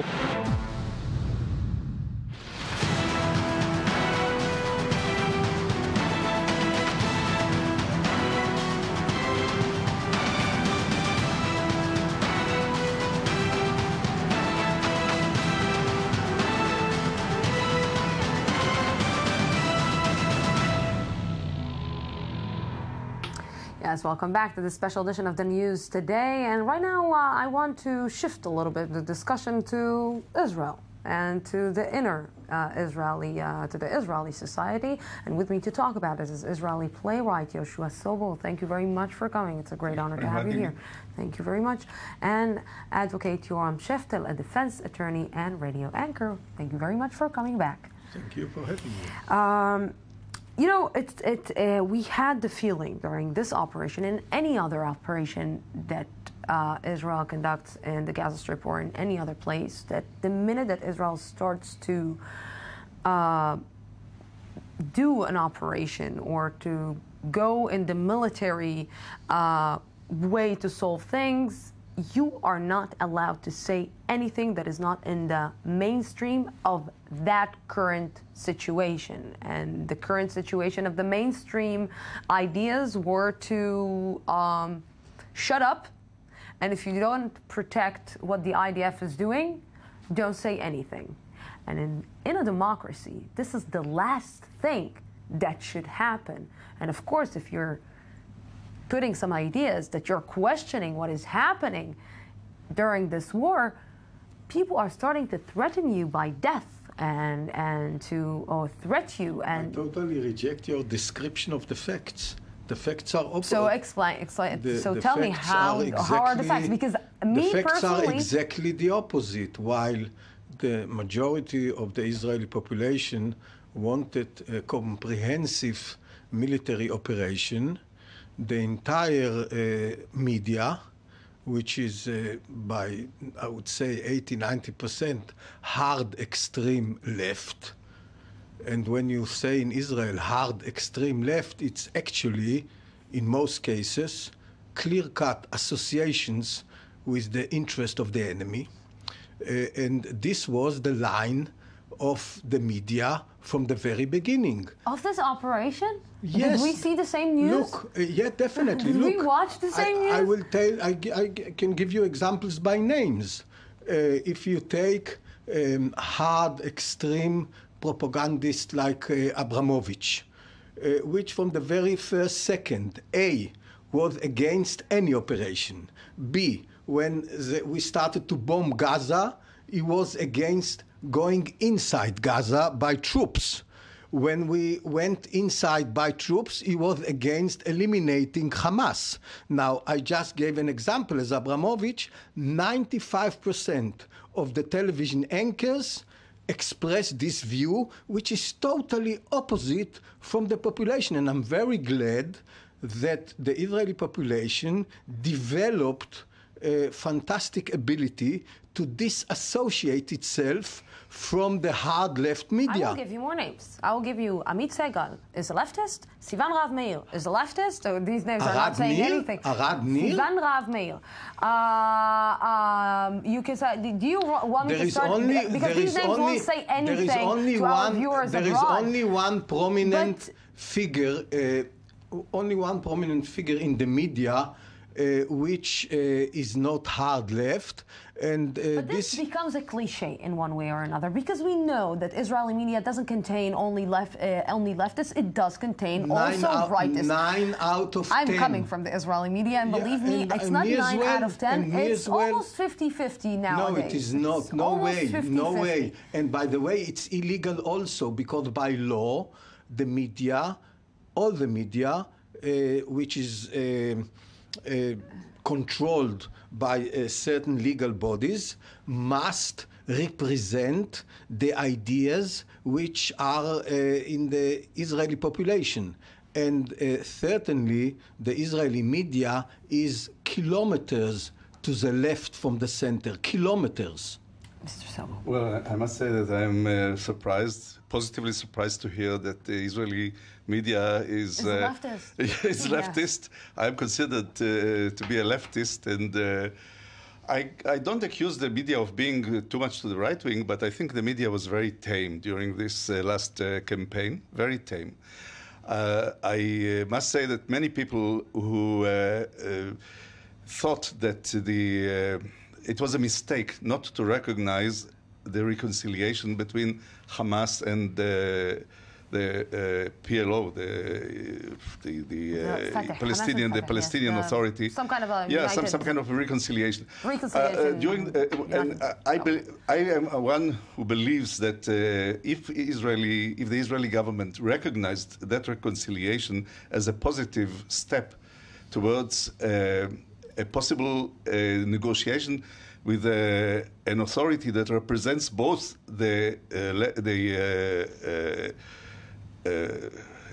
occupied territories in the Jordan Valley and the Strip of Gaza, I think that we could avoid the war. We could have avoided this war. Now, no one in the Israeli media expressed that idea or that opinion during the war. So I don't think that during the war, during the campaign... Those who expressed these ideas found themselves being attacked by the Israelis on Facebook and on Twitter. But I want to differ from what you said before, that the Israeli media becomes kind of, what you say in German, gleichgeschaltet. I don't think so. I think the Israeli media still reserved a certain, I would say, a certain amount of freedom of speech and freedom of thought. And in the Israeli tradition, I would say that it was almost a kind of prerogative of the media to express dissident ideas and to criticize things that happened during the war. I will give one example, which is a historical example, that during the 1948 war, which was a very, very bloody war at the time, and you know that 6,000 Israelis lost their life in the war. Natan Alterman, who was considered to be a poet very close to the establishment, to Ben-Gurion and to the Mapai, he dared to criticize the behavior of a soldier in Lod, in Lydia, who shot an old man trying out his machine gun. And Ben-Gurion read the poem, which was published in the Davar, which was the official organ of the Mapai, and he ordered to print it in 10,000 copies and spread it out in the army units at the time, in order not to forget that even during a war, we have to stick to moral values and not become wild animals. And I think that this is one of the things that is due to the fact that we are still trying to keep a certain degree of morality during that immoral event, which is a war. I think that the idea, Mr. Sheftel, at the end of the day, is that this is a democracy. And in a democracy, the beautiful thing in a democracy... I dispute the legal right of the media to associate itself practically with the enemy. I'm not saying that they should be put on trial, but look, it's very, very strange. Those who advocate freedom of speech totally advocate non-freedom of speech by criticizing those who uses the freedom of speech to associate with the enemy. So you cannot act practically. If you are really, let's say, put things on the table. If from one side you understand the operation of Israel and you think that Israel needs to do this operation because it needs to protect its children, and it needs to protect its civilians. But from the other side, you were saying, wow, the Palestinian people, not Hamas, but the Palestinian people are suffering in the Gaza Strip. First of all, the Palestinian people, most of them support strongly Hamas. Hamas won the election among the Palestinian people and got much higher percentage than ever the Nazis got in Germany. Just a second. Let's just go with my thought for a second, okay? Just for a second. For 2 seconds. For 2 seconds. So from one side, you're saying Israel has the right to protect itself. I'm living here in Israel. I think that Israel needs to do whatever it needs to protect its civilians. But from the other side, when you're seeing babies and children and women being killed, you are saying to yourself, the other side is also suffering in this. Is this a wrong thing? Is this a wrong thing to think?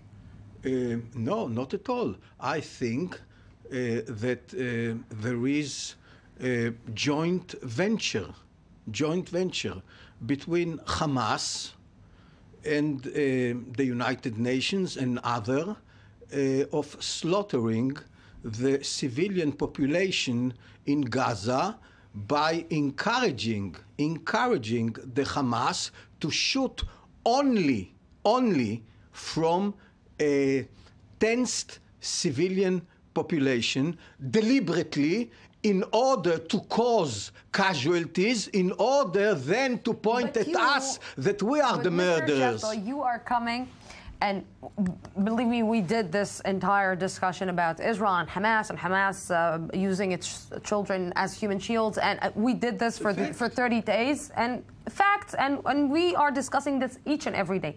My question is, how come in this specific operation, in every operation, it seems that the Israelis cannot sit down and listen one to another and not fight and not hope for death for one another, but in this time it actually, okay, you have a different idea, I have a different idea, okay, let's hear it, and we don't have to agree on it.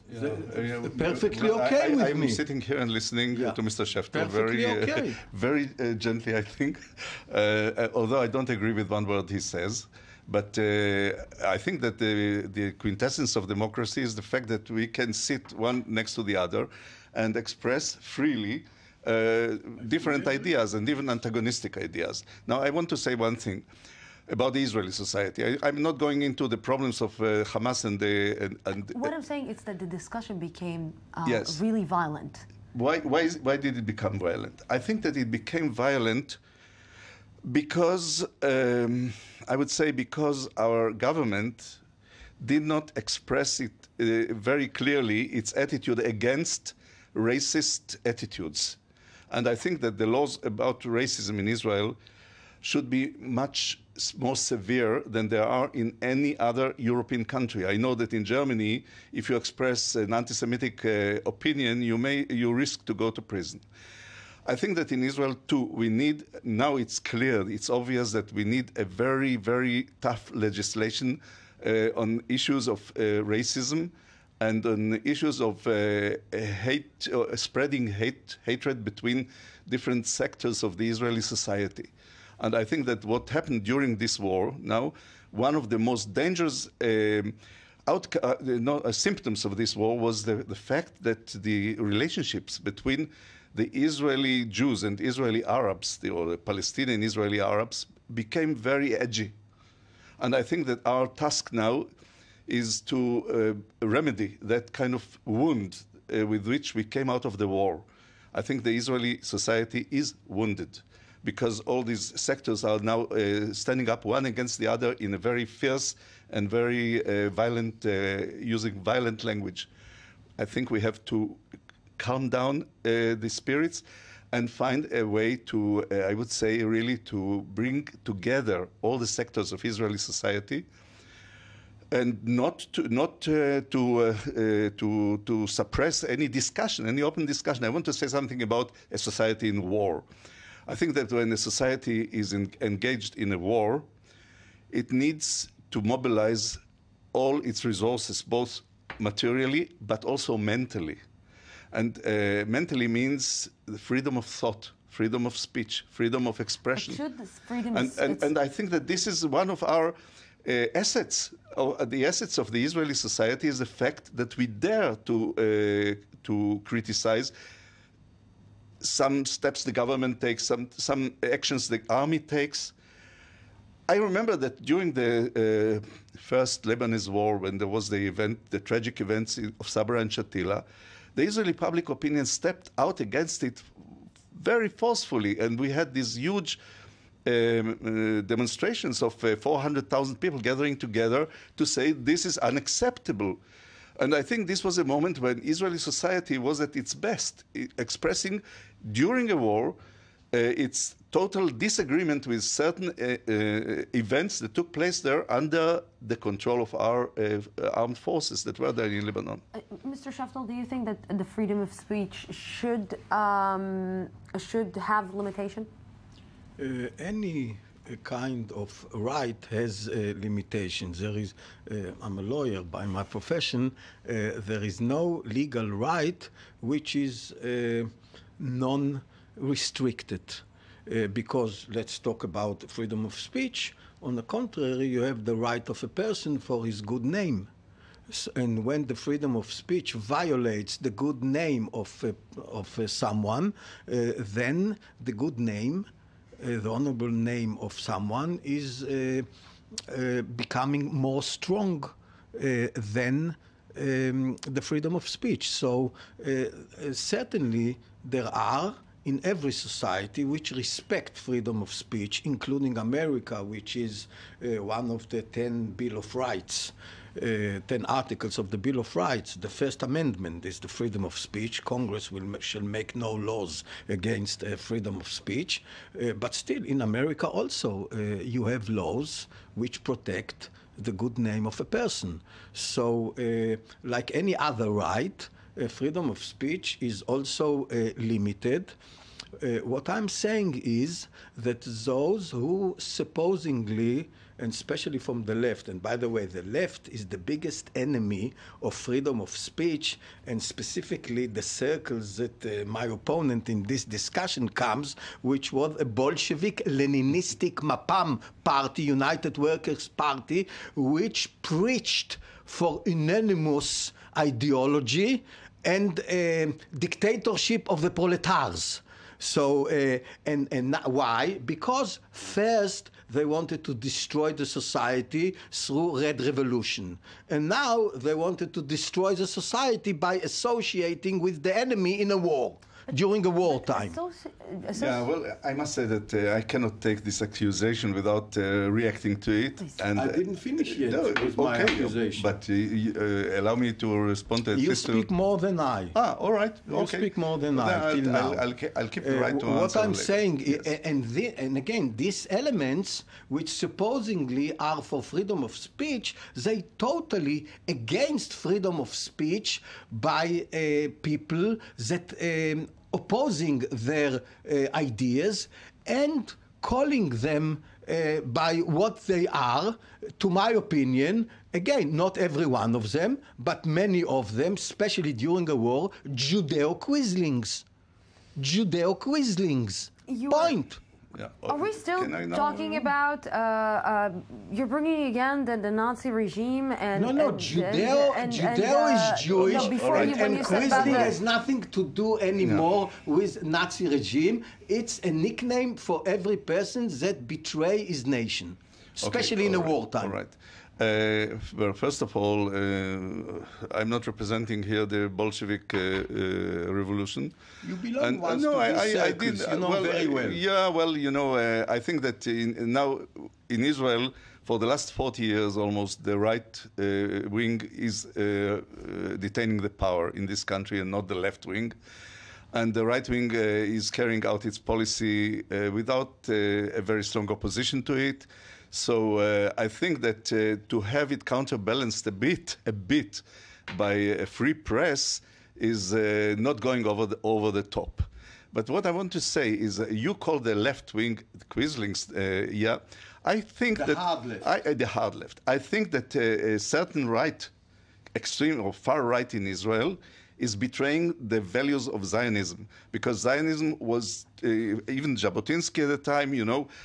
Spoke about a society where the son of Israel, the son of Nazareth, and the son of Muhammad will be sharing the equal rights. You don't take the other part of the sentence, which is in a Jewish state on both banks of the Jordan. Yeah, only in such state it will happen. Only in such a state. Look, listen, I think that the danger, the greatest danger for Israel nowadays comes from the delegitimization of Israel abroad. I mean, in Europe, and it begins now in America too. which is led by Jews from the hard left, first just of all. a minute. I think that the Israeli right wing is providing them with the most venomous arms, with the most venomous weapons. I think that when we hear from Israel voices that are talking about what happened in Gaza in terms of saying there were members of the government even saying that we have to kill almost everyone there, babies and so on and so forth. Who said so? Well, who said so? I don't want to name now. Who said so from the government? You know, Nobody said from the government. Anyway, I know people from the left which say that we must go with tanks in Ofra. Your good friend, Professor Sternhal, a very good friend of yours. I think that what happens here nowadays, what happens now is that the right wing is betraying the quintessence of Zionism and trying to carry the Israeli society towards a very dangerous edge where it will be really delegitimized. And I think that the right wing is doing that job in a very dangerous way and unconsciously causing a lot of harm to Israel, to its good name and to its survival. This is what I think. You know, I think that when... By the way, who leads all this campaign of delegitimations? It's Judeo-Quislings inside Israel and outside Israel. But why to create this, I see so many divisions in the Israeli society. So many divisions. Very united the last months. So many divisions in the Israeli society, left and right. Ashkenaz and Eastern and Sephardi, minorities like Ethiopians and Russians, and let's not start talking about the Arab minority in Israel. So many divisions in the Israeli society. Is this the time, really, if the Israeli society cannot actually solve the problems inside the Israeli society, how it's actually expecting to start solving the problems with the Palestinians or with the Arab world, or God forbid, with the minority in Israel? First of all, in the near future, let's say, in the foreseeable future, the matter of solving our dispute with the jihado-fascistic Arab enemy is not on the table at all. That's first. Second, you look at the 64 wonderful guys which gave their life, so we will be able to sit here and talk now. They're coming from all branches of the society. The Israeli society basically is not divided. It's all media talk. It's all media talk. Arabs under jihadist and fascistic. No, all the Arabs. Our enemy, our Arab enemies. Okay, but among these Arab enemies that you are talking about, because when you're generalizing the Arabs as enemies, you're talking about every single Arab person. No. I'm sorry.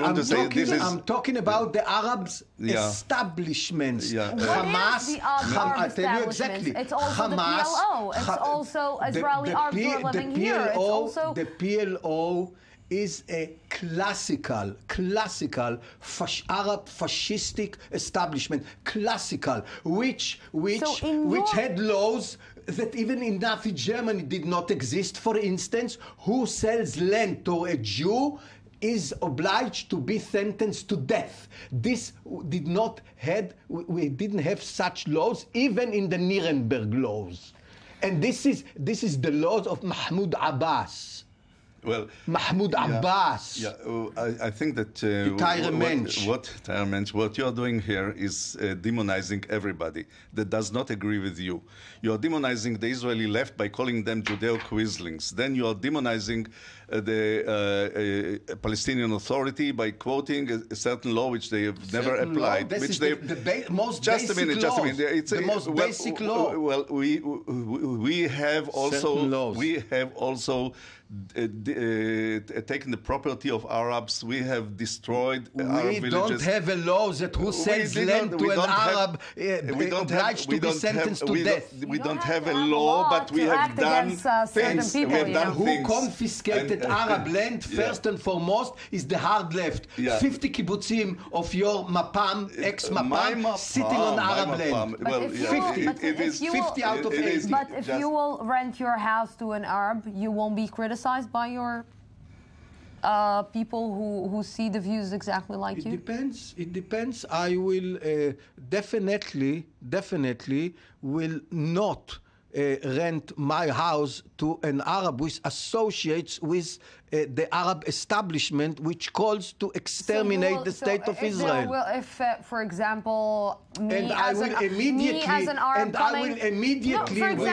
immediately not rent, maybe give for nothing when I'm going for holiday to an Arab guy which serve in the IDF. No, but for I example, give my house in Caesarea for nothing. For example, I'm coming to you, and he calls such an Arab as a traitor let me just of Arabs. I am coming to you, and you will do. You call Mashtapim Arabs. The hard left called Arabs who serve in the Israeli army Mashtapniks. No, don't put words into my mouth and don't tell me what I think and what I'm saying. I want to say one thing. I want personally, I mean, all right. Where are you coming from politically? I'm coming from a very, very good part of Israel, and I think that this part of Israel believes that the conflict can be solved and that it will be solved in spite of people like you or your ilk, or from which part of the society you come. Just for me to know. Just a minute. I think that the solution for the conflict will not be a violent solution. It will not be a military solution. We see it in the Gaza Strip that we had one campaign after the other in shortening intervals now. And it's obvious that there is no military solution for the conflict. And only if we come now finally to understand that we have a partner, and this partner is Mahmoud Abbas and his government. And I hope very much that the outcome of this campaign or this war will be a reconciliation between the Hamas and the Palestinian Authority, and that the Palestinian Authority will represent now the Gaza Strip vis-à-vis Israel. And I believe firmly that we can come to a peaceful solution. If I didn't believe it, I have to finish. Yeah. It's 30 minutes already. Thank you very, very much. Thank you for having us. I thought to rent a house from you, but after what you said, I think that I will have to have a big investigation before I'm going to rent a house from you. Thank you very much for this. We're going out tomorrow. We'll be here at the same time, same place from the Jaffa Port. Have a great night.